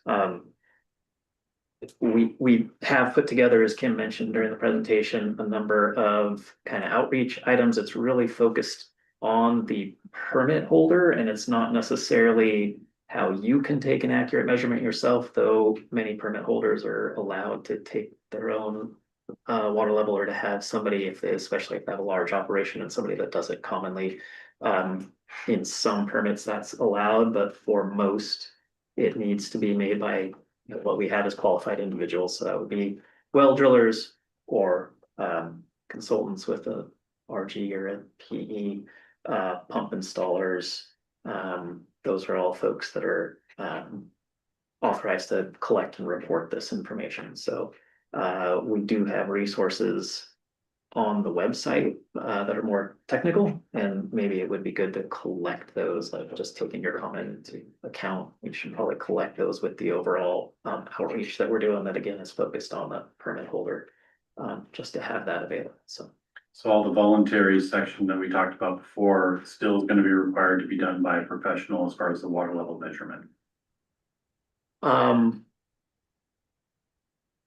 That's a good question, and I'm not sure where that would land. Again, right now, our guidance, as I understand it, doesn't have anything in it regarding water level measurements. And I'm not sure where a voluntary agreement may, just because it's organized by users, I'm not sure what they might come up with and propose to the commission. That was my main area of concern, is getting a non-qualified person who doesn't have the right equipment, doesn't, Yeah, they're yeah. putting a measuring tape down with the bottles, empty plastic bottle, and giving you measurements. Oh, very good. So.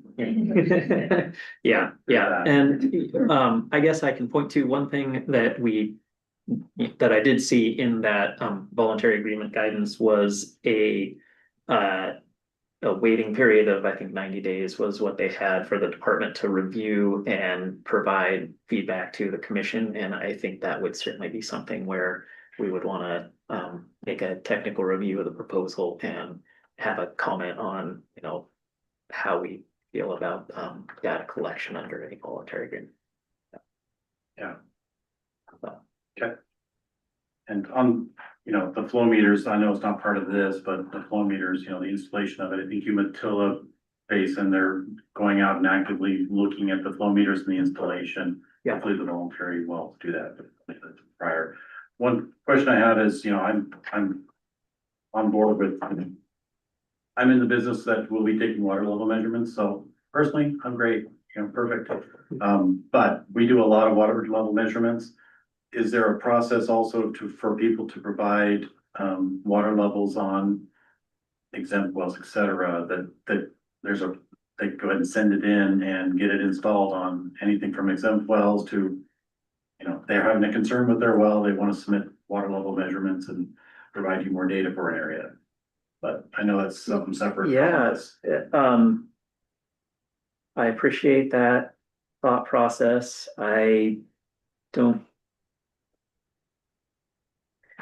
We take in data informally and try and get that put up. We don't have a formal program to collect miscellaneous measurements, but it's a good idea. And the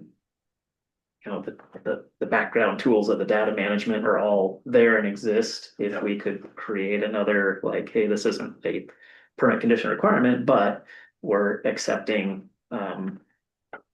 measurements from qualified individuals would be nice, but I don't know that that's required. It's just flag that as unqualified, qualified. Yeah, sure. Yep, I yep. know domestic people that their water levels are planning, they want you to give you the information, they just Yeah. have nowhere to get it. Yeah. The permits are great, but they're spread out in specific areas and you don't see many permits, and there's some permits on like, Parrot Mountain, et cetera. And there are permits up there, but it doesn't give you a good outreach of the whole area, but.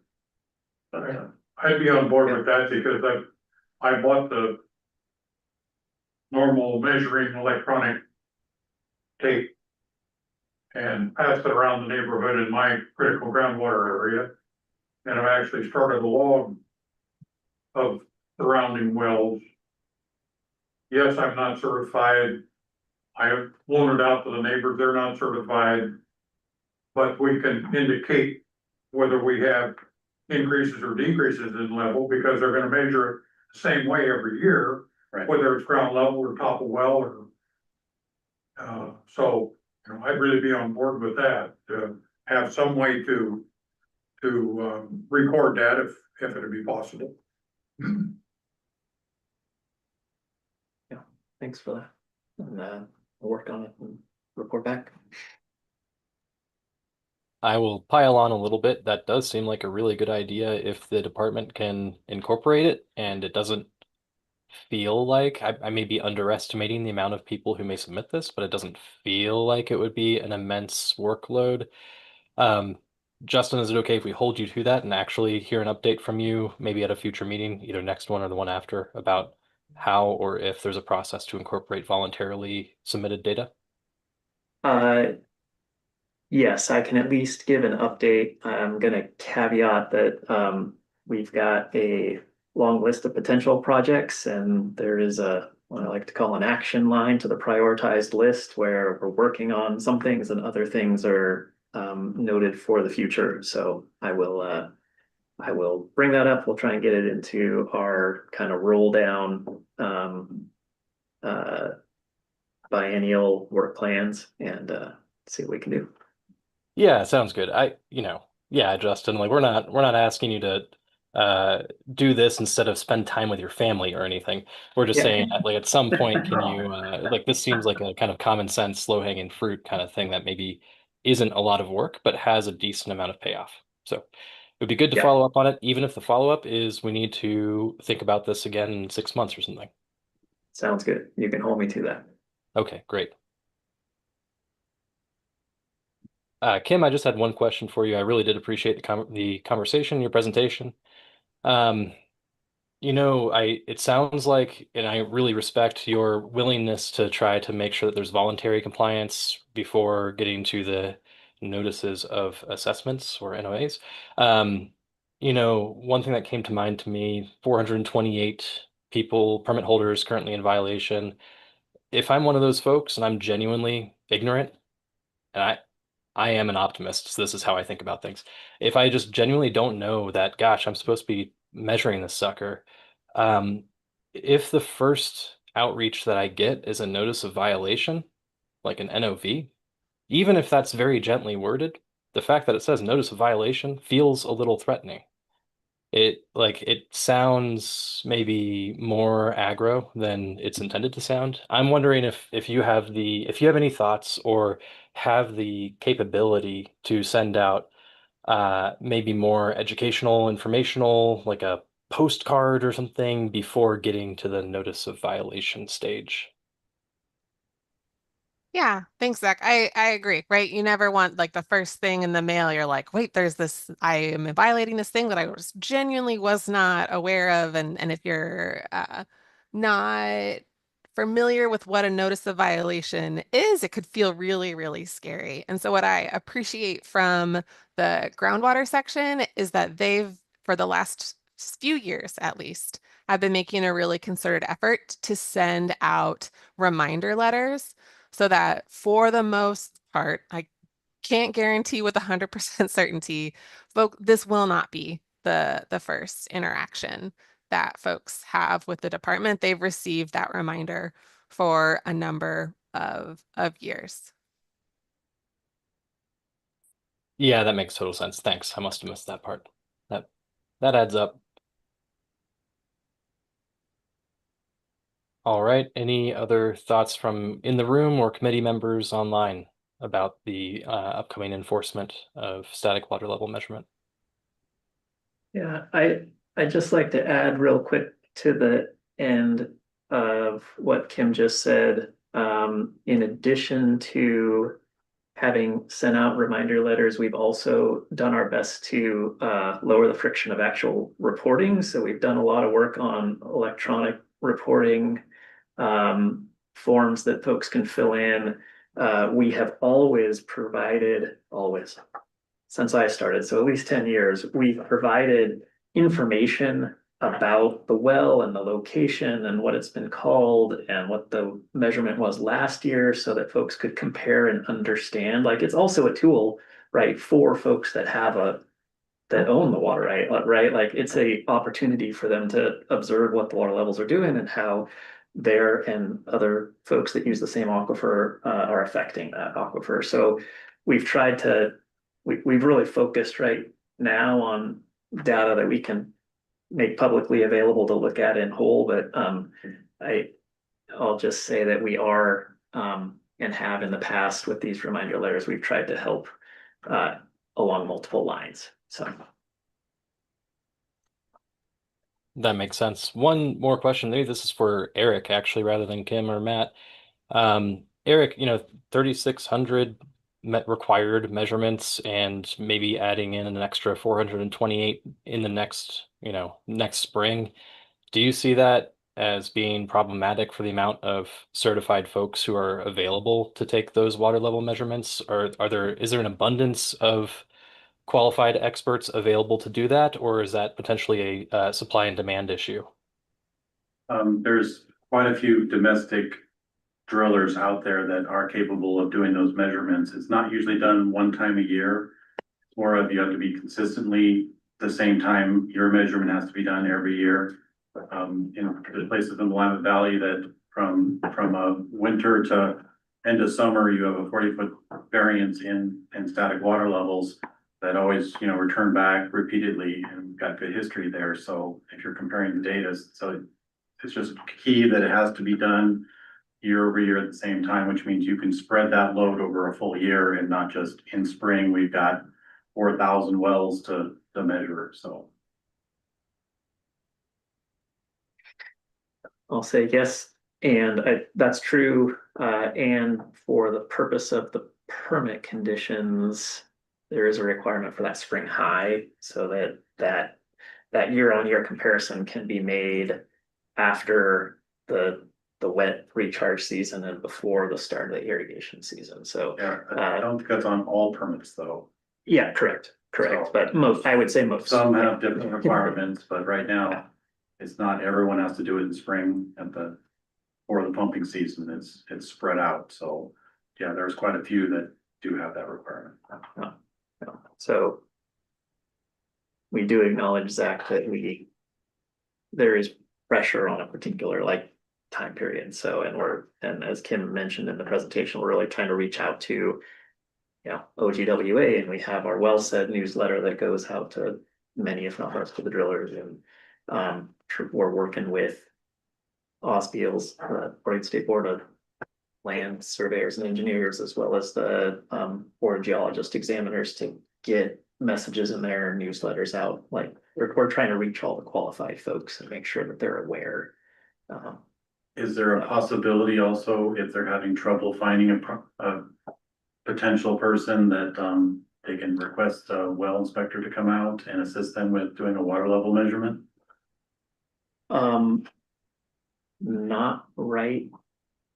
Well, there's not a formal way to do that. Because anytime, it's my opinion, anytime you can get a well inspector on a well to look at the wellhead, et cetera, do a water level measurement.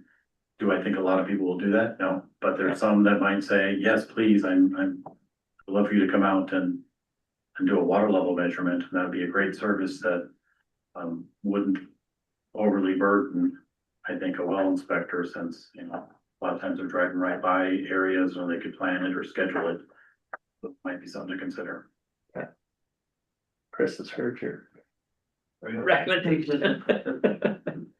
If I may, I appreciate that, and I think we can have some more conversations, and then we'll just also have to consider um, the equity piece of all of that, as that is not a service that we'll be able to provide to all 3,600 points of appropriation with the well inspectors or other field staff. And so, right, it's balancing. We want to we do want that voluntary compliance, and that's part of why we're encouraging, like letting folks know now, like, so don't wait till, March 31st to try to schedule, to reach out to different firms to hire someone, get that on early to avoid this pinch point. But yeah, that is something we can consider, weighing that piece of, we want to, if we offer something to one water right holder, want to make sure that that's fair to other water right holders. Charge them a fee and you get the best data, then you've got the data exactly the way you want it, and there could be fees involved, but not that I'm trying to give up business here. So I don't know if we have the authority to charge a fee for that, but it's something we should look into.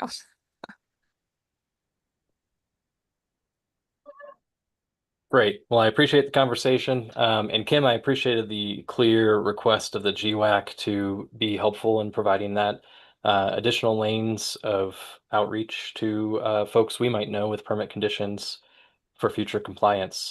Will this committee be hearing from you two, Kim and Matt, again sometime in the spring to understand how that outreach is going and how that enforcement compliance is looking? If the committee is interested and you have time on your schedule, your agenda, I'd be happy to come back and provide an update. Great. Thank you. Okay. With that, thank you, Kim. Thank you, Matt. Appreciate your time. Appreciate you guys being here. Let's see, we're a little bit early. We're 10 minutes early for public comment, but we can go ahead and get started, I think, as long as we're still hanging out by 10:45 to make sure that we catch any folks who might join at 10:45 to provide that comment. So let's see. Please raise your hand if you're online and interested in providing public comment. I don't think there's any members of the public in the room, but please heckle Justin or Linda if so. Before we get to the public comment, hear me out. I want to emphasize one more time the nuance around public comment on the agenda items we heard today.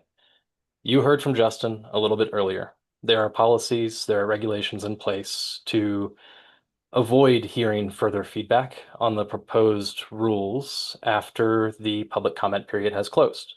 And that's obviously relevant for the Harney Basin rules, the Division 512 rules. That issue, that kind of tension between some of these agenda items being very adjacent, being very closely related to the Division 512 rules, that led to a whole lot of debate behind the scenes that I don't need to rehash for y'all now. But bottom line, there was at least briefly a proposal to avoid public comment entirely on the voluntary agreements specific agenda item. And that just didn't sit right with me. Voluntary agreements, like the whole point of them is to emphasize collaboration and good communication and a willingness to listen to folks. And so, my argument was and still is that we should entertain public comment on voluntary agreements and trust the public commenters that y'all will not provide feedback or opinions on the proposed Division 512 rules. We're trusting that folks who provide comment will specifically comment on the things that we heard today about the voluntary agreements, about static water level enforcement. And Justin, I'm not sure, are we receiving public comments on the themes of the Division 512 rules or not?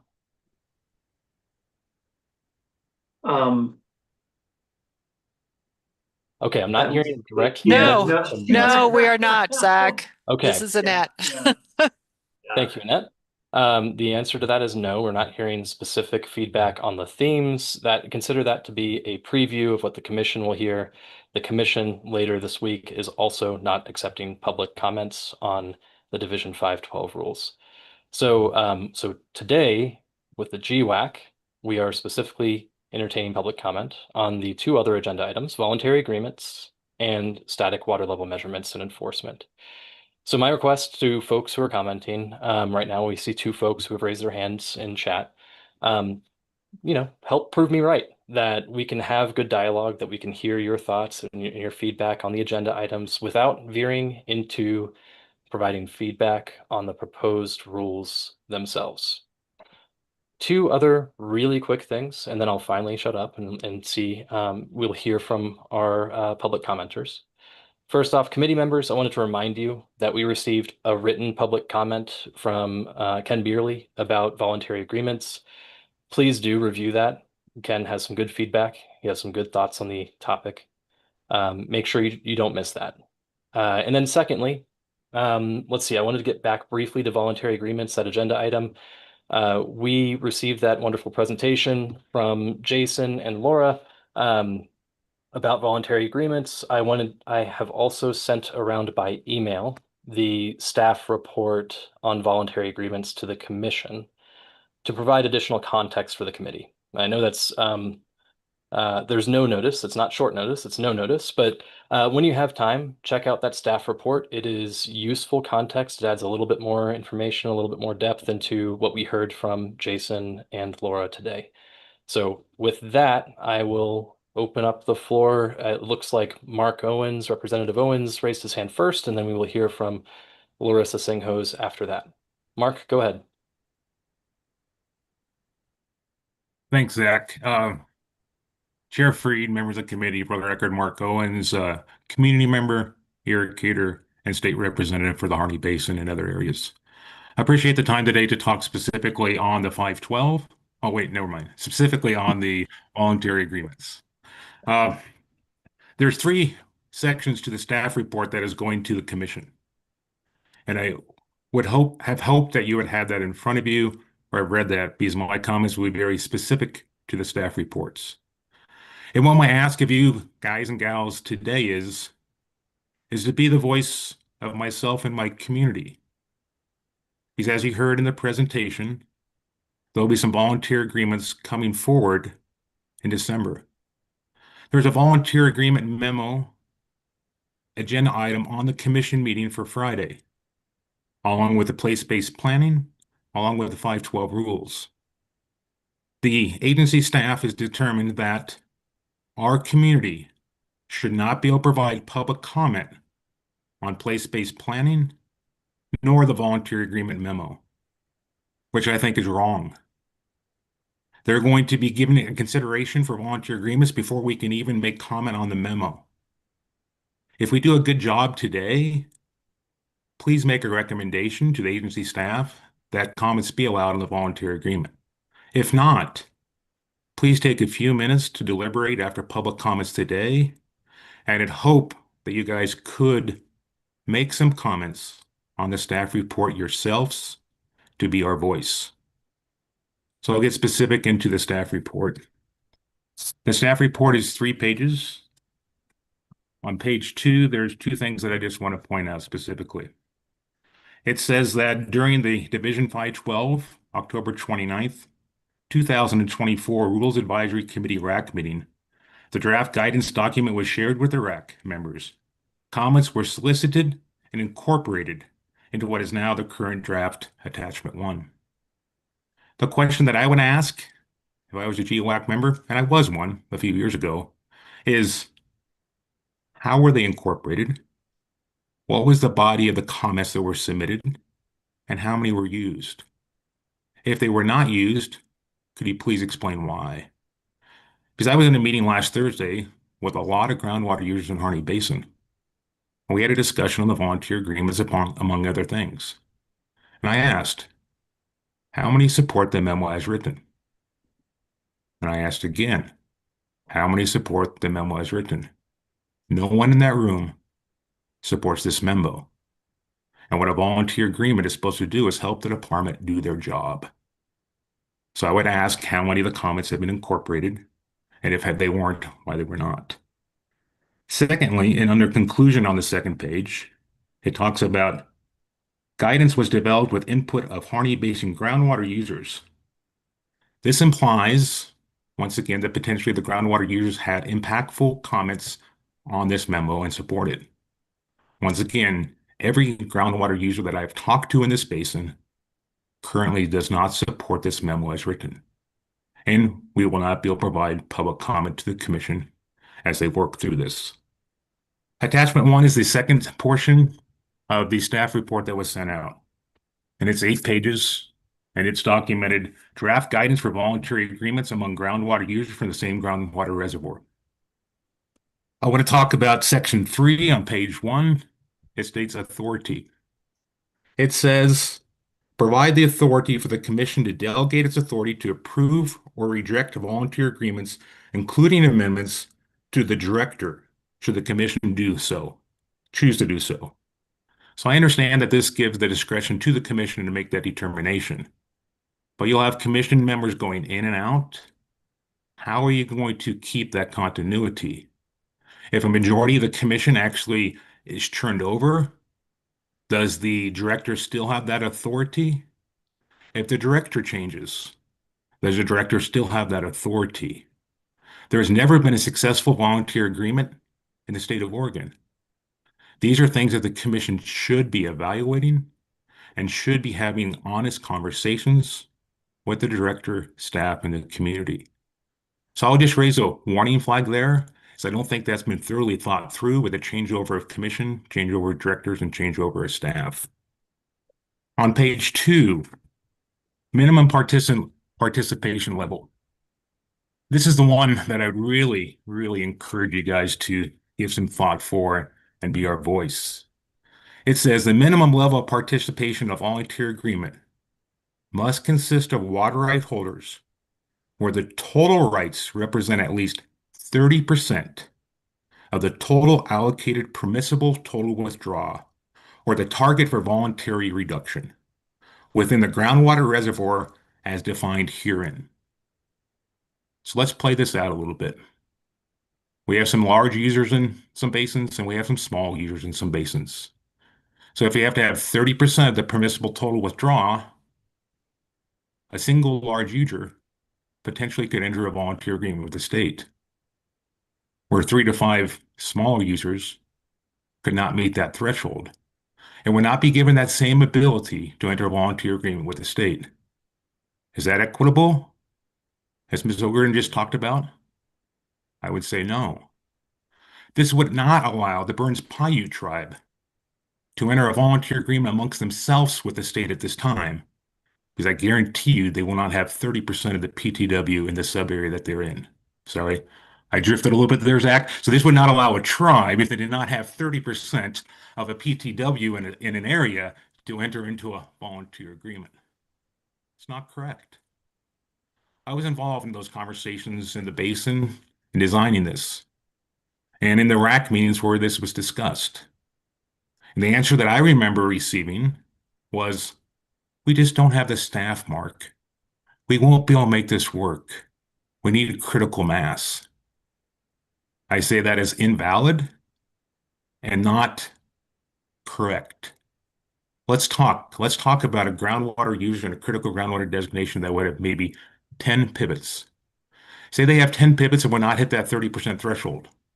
Say 2 of those pivots would come under curtailment, where they no longer have water from the point of appropriation to put on that piece of ground. But they have found crops that they can grow in the basin with maybe 2 acre-feet of water. So right now, those 2 pivots would go idle. They'd probably turn into a noxious weed patch because water was not available. Of course, the water right would not be taken, but they would say water's not available, you can't put water on there. So that user would not be able to share water on his own property within the rate and duty that he would be allowed under curtailment. That's wrong. What is the goal of a volunteer agreement? The goal of a volunteer agreement is to make sure that we can meet said goal and we can keep the highest economic impact from every unit of water. If you don't allow the flexibility to be baked into this, we will fail. I can go on further, but I think you probably have my idea on this one. Secondly, any agreement pertaining to water rights located within a designated critical groundwater area submitted to the commission or department for review must demonstrate that it would result in the reduction of water use sufficient to meet permissible total withdrawal or total voluntary reduction. So that is the standard that is going to be used. What we heard Jason say in his presentation, goal of the basin. So when a permissible total withdrawal, which is the total amount of water that be allocated to a different area, is imposed, is that the goal? Is the goal to try to meet the amount of reduction that has to occur? I would say no. The goal should be to meet reasonably stable or maintain stable water levels in the basin. And in fact, in some critical groundwater designations, it might even be an adaptive management where the department could reduce or increase or not even impose the full PTW. But you're going to make a volunteer agreement, impose the full PTW? Guys and gals, we got to look at what the goal of the basin is. Reasonably stable, maintain reasonably stable. The department says stability might be a goal in a critical groundwater designation or durably stable. So what you're doing is you're mimicking a regulatory approach. You're not giving the flexibility for the small users in order to have the best economic impact while meeting the goal. Groundwater rights, continue on page 2 of 8. I'm not going to spend too much time, but there's definite issues on this. And it also says the maximum volume of water to the parties within a voluntary agreement is the sum of the total duty allocated to all valid participating in the agreement. So if they're going to give us a bucket of water, allow us to be able to use it on the land. It is no way it has a clarification if a pivot is going to be shut off or a point of appropriation is going to be shut off, but we're still within the limits of that bucket. Why can't we use that POA? Why can't we apply it to that piece of ground if we're still within the buckets of the water to meet the goal? Groundwater reservoir is also issued. I'm not going to go into that one.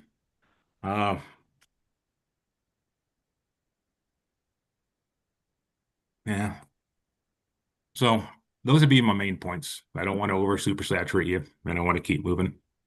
But please, if you would, ask the commission to allow public comment on the volunteer agreement on Friday's commission meeting.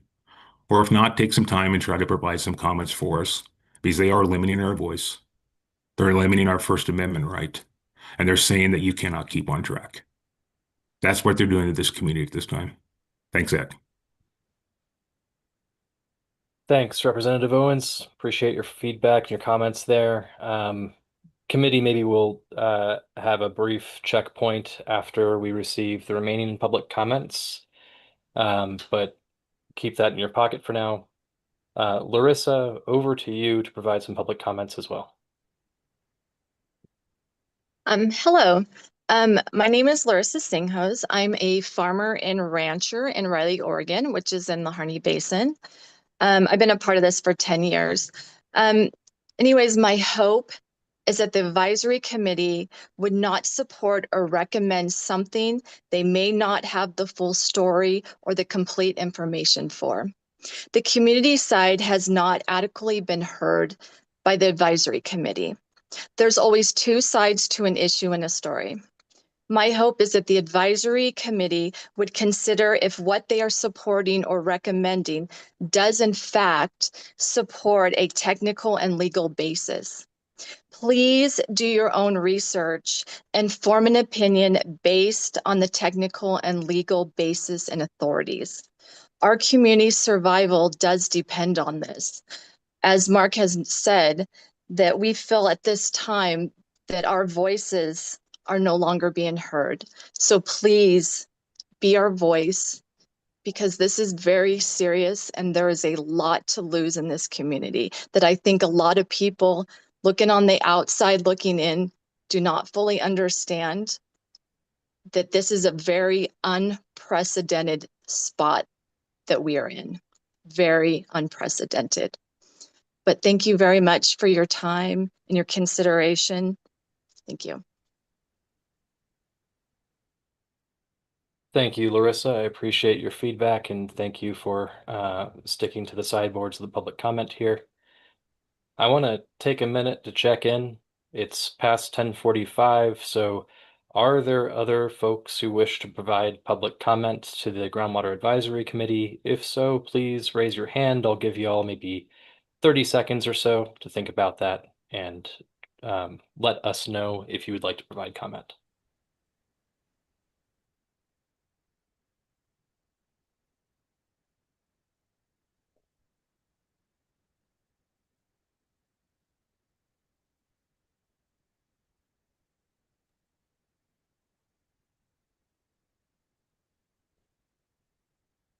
Okay, not seeing further hands being raised. The Groundwater Advisory Committee is scheduled to continue through 11 a.m. or through when the public comment period is done. I suggest to committee members we have a few minutes to at least very briefly consider the public comments that we have received. I think a clarifying question is in order on voluntary agreements. Justin, do you know the rationale, or maybe this is for Jason? Do you know the rationale for why the Water Resources Commission is not receiving public comments on voluntary agreements later this week?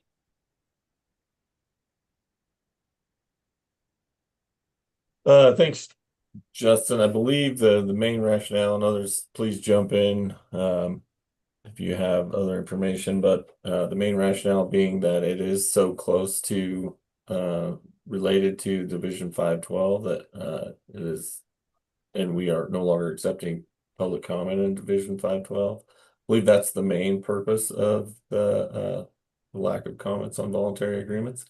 But I can check on that and get back to folks and see if there's a different answer. Yeah, that's my understanding as well. Okay, thank you. I would appreciate having the committee, the Groundwater Advisory Committee, have a clear answer to why the Water Resources Commission is not receiving public comments on voluntary agreements later this week. I think that, one thing that I hope we demonstrated to some degree today is that with moderation, facilitation, I should say, moderation of conversation and facilitation of appropriate sideboards, I do believe that there is an opportunity to receive public feedback on adjacent issues like voluntary agreements without veering into providing feedback beyond the public comment period on Division 512. I think it's important to send a message from the department and from the commission about how voluntary agreements may be perceived. And the very act of voluntary agreements implies collaboration. It implies public involvement. It implies, like I mentioned before, communication and listening. And so unless there is a different reason that we haven't heard, well, I won't soapbox. I'm curious. Let me stop talking. And committee members, I'd be curious to hear your thoughts on the lack of public comment on the voluntary agreements agenda item for the Water Resources Commission. We have 3 minutes, so please do provide your thoughts, and please do be more succinct than I often am. So I think it's idiotic that there's not going to be public comment on an adjacent issue to the rulemaking 512, because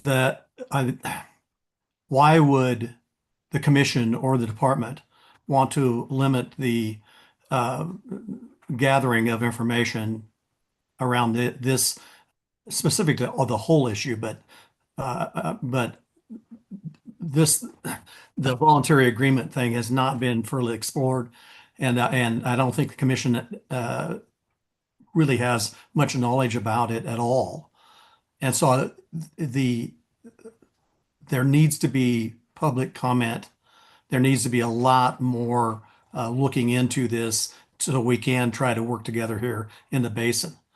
And I think as the GWAC, we should recommend that there is an opportunity for public comment at the meeting upcoming. Thank you, Ken. Any other thoughts from other committee members? Yeah, this is Eric Schneider. Yeah, I'm in full agreement. With not having a public comment, seems like it's trying to sidestep the process. And if something like this is I'm in favor of voluntary agreements. I'm looking through the staff report that was just sent to me, and I have questions and I have concerns. I mean, if there's even one permit holder that wants to go ahead and enter agreement and provide voluntary restrictions to themselves, why the heck wouldn't the department be all over that? Going for a 30% makes 0 sense. And I'm a little concerned that, you know, we've had presentations and maybe I missed something, but there's a lot of details that weren't in presentations and I didn't necessarily, you know, I'm going through this and hearing the public comments and I went from full support to I'm questioning the process and we need to spend some more time and look at it. And as a committee, we definitely need the data in our hands to provide recommendations. So I am definitely in favor of public comment. I am definitely in favor of some of these things in this staff report are of concern. And I think we can do a better job here. The goal is not to make the process easier for us to get through, it's to make the process right for everyone. And the community has to be involved in voluntary. It's starting at the community. They're the ones doing it. They're the ones stepping up. And if they're not even involved in the process of what they're signing up for, it's just going to be useless and not used. And it's a waste of everyone's time. Richard, go ahead. I agree completely that the commission needs to take public comment. I read through what was presented to us online last night, and I agree with Mark wholeheartedly that when a water right user is issued a water right and he's got a reduction down to so many acre feet, who cares where he puts, what field he puts it on, as long as he's staying within his legal rights that have been allocated to him. Who cares what he's raising, whether he's raising wheat or alfalfa or potatoes or mint or whatever it is, let him put it on whatever field he wants, or all of them spread out, as long as he stays within his allocation. It seemed like it was idiotic to me that they're going to only allow him to put it on half of his property because he's got reduced by 50%. Let him put it wherever he wants. Understood. So, Justin, were you about to chime in? Did I see that correctly? I'll hold off for now. Okay. Well, the floor is still open. I'm still interested in other committee member feedback on this issue. What I'm seeing is possibly 2 paths forward. We can acknowledge and recognize the helpful presentation that Jason and Laura provided us. But one of the potential paths forward, it sounds like this committee has a desire to further discuss the idea of voluntary agreements. You know, maybe taking another meeting or conversation about that. However, we won't be able to have that meeting or conversation with this committee before Friday's Water Resources Commission meeting. So the 2 paths forward, I suggest, one is this committee can provide a recommendation if the committee so chooses to the department staff to consider carefully moderated, carefully facilitated public comments on voluntary agreements, but to strictly facilitate that conversation during the commission meeting to make sure that no policies or regulations around public comment on the Division 512 rules are violated. I think that's possible to do. The committee can provide that recommendation if we so choose. And then secondly, I think we can request either a future committee, Groundwater Advisory Committee agenda item in likely November, I believe is our next meeting. Or if it's too time sensitive for that, maybe we could have a separate interim virtual meeting to discuss voluntary agreements. So that's what I'm seeing as the 2 possible paths forward. I do want to stop again and provide the open floor to other committee members who may want to voice their opinions.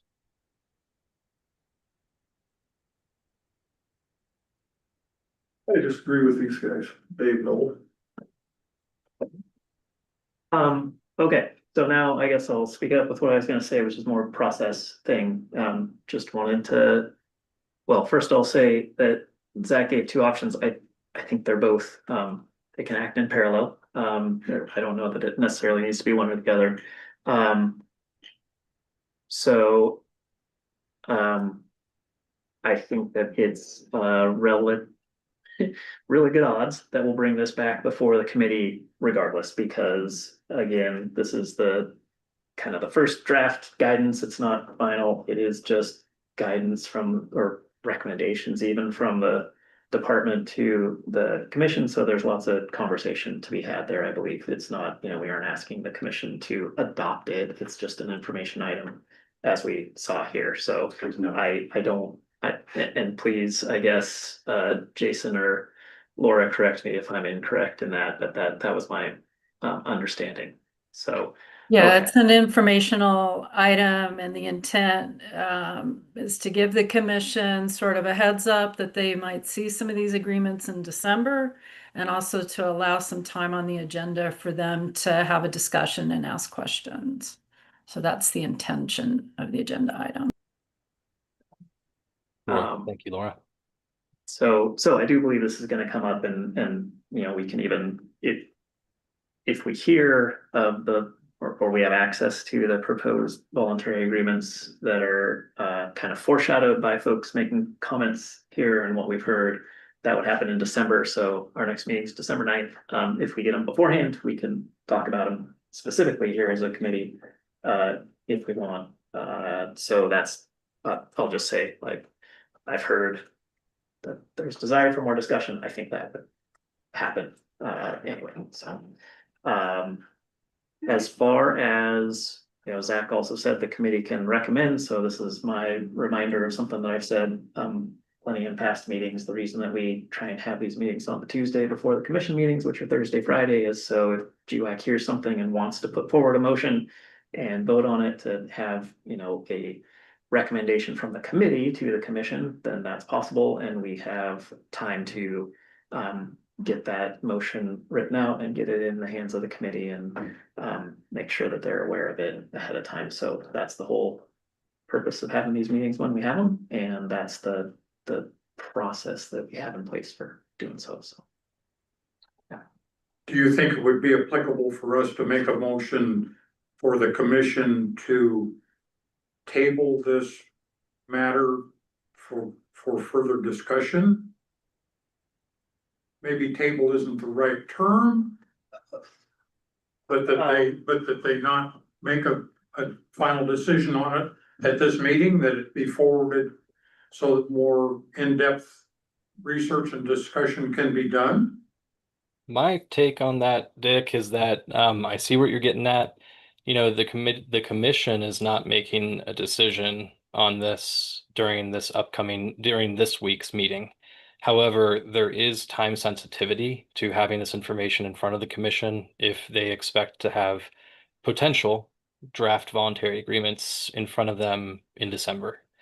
And so what I'd prefer to do is to have parallel processes of encouraging more feedback and maybe having a motion from the committee that additional public input may strengthen the commission's consideration of voluntary agreements. But also, I suggest personally continuing to allow that, or continuing, we don't allow or not allow, but continuing to have that presentation occur on the commission's agenda item as planned this week. So that's my suggestion. More time would be helpful, but since there's pressing potential actual agreements that may get in front of the committee and the commission in the near future, I think we have to move forward with that discussion. I just think it has to be coincident with carefully facilitated public comment. I also think that we need to put forth a recommendation that some of the requirements in the voluntary agreement need to be reviewed, and the end goal of trying to get the permissible water amount to be, everyone get down to for that level. Some of the restrictions and requirements and all the details, I think the department needs to take another look at that and make some modifications. And public comment and local comments, you know, definitely need to be factored in more than I think it sounds like they are. So I'm not sure if that's a motion. I can make a motion to that effect, but How about, I'm trying to incorporate that, Eric. How about something like, you know, we as a committee haven't had time to, we have not provided feedback on the content of the guidance yet. And that, that's fair, that's fine. That's not why Jason and Laura were in front of us today, but I think maybe the motion at hand is that the Groundwater Advisory Committee recommends the Water Resources Commission incorporate public comment and feedback this week during agenda item G. And the Groundwater Advisory Committee requests the opportunity to assess the proposed voluntary agreement guidance.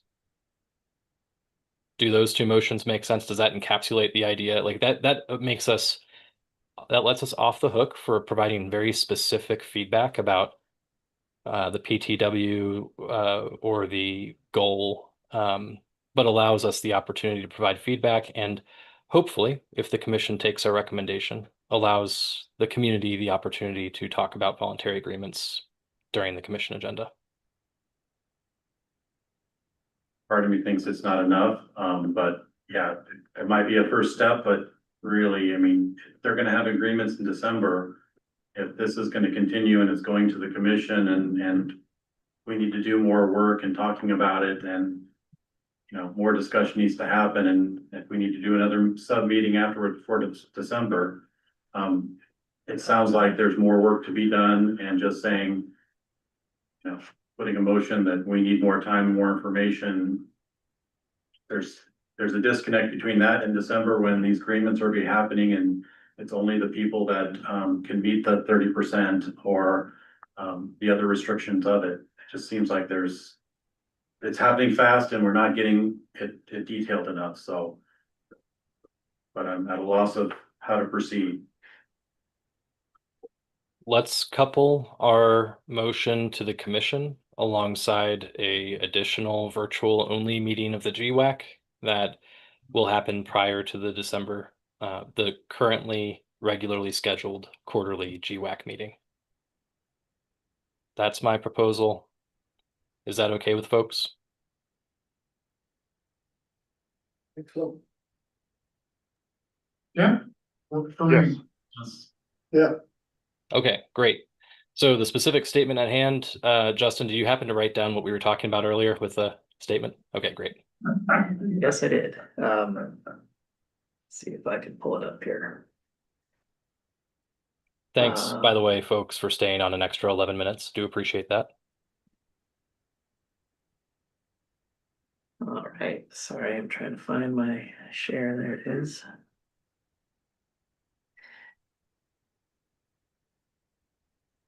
Okay, so here's what I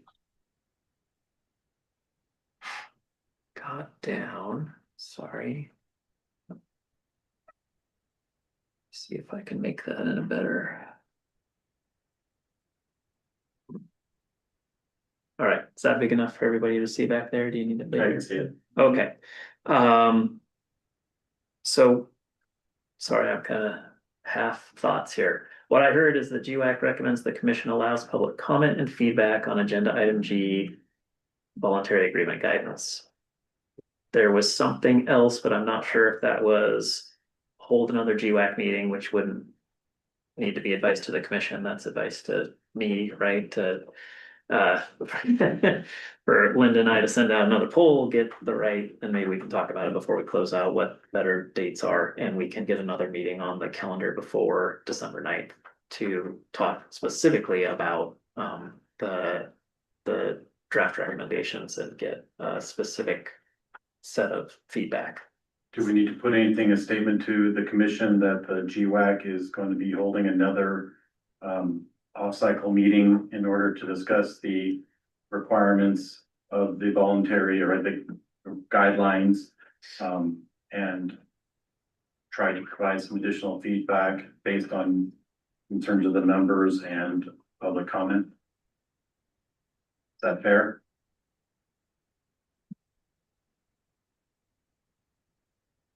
That works for me.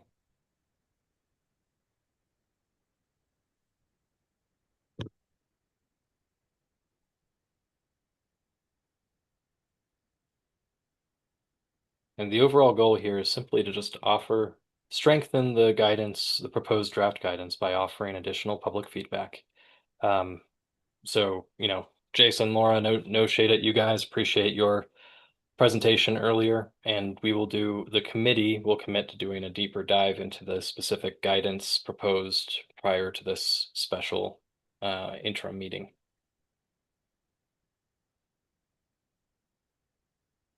Question, is it possible for public comment? I know we've gotten one written letter with, some good comments on it. Is it possible for additional public comment to be given to, OWRD to provide to us the membership? The verbal stuff's great, but it's at the end of the meeting and it makes it tough to really, analyze, research, decide. Getting written ahead of time might be of value to us.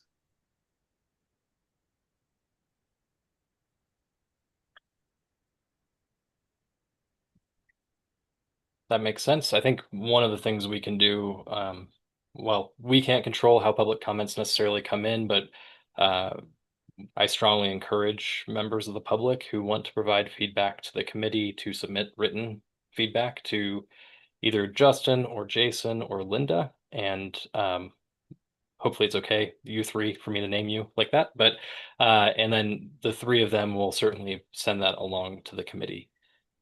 We can consider whether it's worth switching the agenda up to hear public comment earlier during our special meeting on this. So to avoid the issue of the committee talking about it and then public comment happening. So a special meeting that changing the public comment earlier would be beneficial, maybe not for every meeting, but for a specific one that we're calling off cycle. All right, I hear you. Okay. So can I jump in quick on that piece? So what I'm hearing is that what I can envision for this is we always send out an email to a GWAC listserv that has a few hundred folks on it that are interested in the workings of the committee, gives them a notice of the public meeting, gives them the agenda. I don't see a problem with us saying, GWAC welcomes, public comment ahead of the meeting. And we can kind of help facilitate that. Another thing I can think we can do is we'll get a number of public comments. I take that back. We can do that. Okay. So that sounds like a plan. This is a question maybe for Justin or other committee members who want to chime in. Is it worth in our statement, in our motion that we will, I hope, soon consider for a vote? Is it worth acknowledging that the public comment for agenda item G should be strictly related to voluntary agreements rather than Division 512, or would that be assumed by the commission, do you think? I think we make it very specific in the statement on the board right now. Okay. So maybe after your first sentence, Justin, the second sentence should say something along the lines of public comment should be strictly held to agenda item G and should not incorporate feedback or opinions or positions on proposed Division 512 rules, something like that. Okay, I can draft that up. I might say I'm pretty sure that department staff at the commission meeting will make that clear, like we've tried to do. They'll probably make today. it clear. Yeah. So I'm happy to write that in. I just want to make sure that it's not like this isn't the only. It's already a matter of ruling that the public comment period is closed. on 512. Yeah, yeah, That's already in the public yeah. domain. Okay, so I'm maybe hearing not unanimous, not consensus that we need, the committee members think we need to have that statement in this motion. Yeah, I don't think it's necessary. Okay, great. Move we accept this recommendation that Justin has on the board, forwarded to the commission. Motion from Richard, is there a second? Okay. All right, thank you. Any discussion needed? Any further debate needed on this one? I want to make sure we get it right. I want to make sure we have the time needed for folks to chime in. Covers it about as well as we can. Justin did a good job. All right. Great, then let's take it to a vote. All in favor of submitting this motion to the Water Resources Commission for their consideration this week during their meeting, say aye. Aye. All against? Okay, we have consensus on this motion. Justin, what are the next steps? How does this recommendation get to the commission? And how does it get to them in time for them to consider it before the actual meeting on Thursday and Friday? Sure. So I'm gonna have to ad lib here because this doesn't happen every day or every commission meeting even.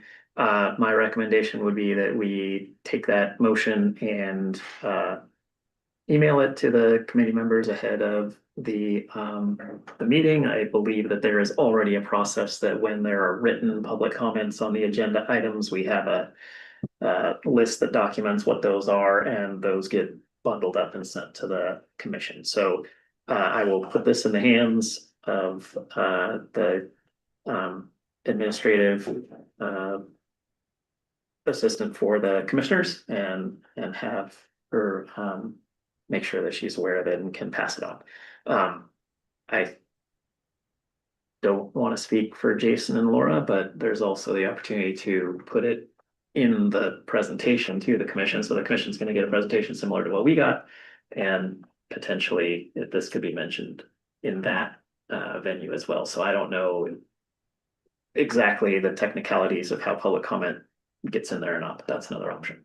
So, or I should say it's something to consider to make sure that it comports with what's intended. Okay, that all makes sense.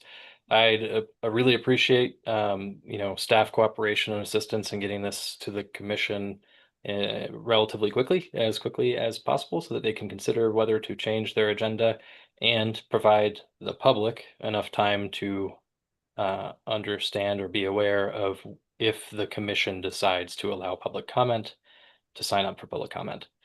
So you guys, the time sensitivity to this. I recognize we're submitting a recommendation very close to the timeline and after the agenda has been set. But I do appreciate Justin, Jason, Laura, I do appreciate you guys being willing to bring this in front of the Groundwater Advisory Committee and being willing to hear us out as we talk through process on this.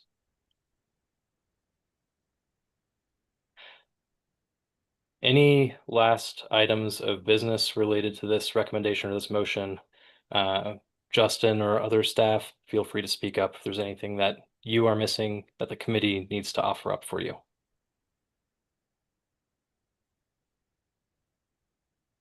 Not on this item, no. Okay, great. Well, committee members, thank you for the good discussion on this. Thank you for being responsive and working with me in real time to go well over our agenda timing. I do appreciate the discussion here. Please, when you have time, please do review the staff report and the guidance proposed so that we can have a more in-depth conversation about this during our specially timed meeting. And my recommendation, Justin and Linda, is that we probably don't need to get into haggling out dates right now after we're already 23 minutes over time. My recommendation is that we figure that out by email. Is that okay with you too? Yeah, that's fine. I was gonna suggest that it seems that Tuesday mornings, in general, as a time of week to meet are appropriate. So maybe we'll start with a poll of Tuesday mornings between a few weeks out in December and see when folks can make the right Tuesday. Wonderful. That makes sense. Okay. Great. And with that, I will genuinely, sincerely look forward to talking more about this issue. It's an important one. It's good. It's great to get right. I do appreciate the efforts the department has already led in response to legislation to support voluntary agreements. We're not starting from scratch. And so again, committee members, please do take time, review it, think through what you see, and come prepared to have an more in-depth discussion about the proposed voluntary agreement guidance next time we meet. With that, I will close down our meeting and adjourn this GWAC session. I will look forward to scheduling the next special meeting, and otherwise we will meet in December for our next regularly scheduled quarterly meeting. All right. Thanks y'all. everybody. Thank you. Thank you. Thanks. Thank you. Always a pleasure.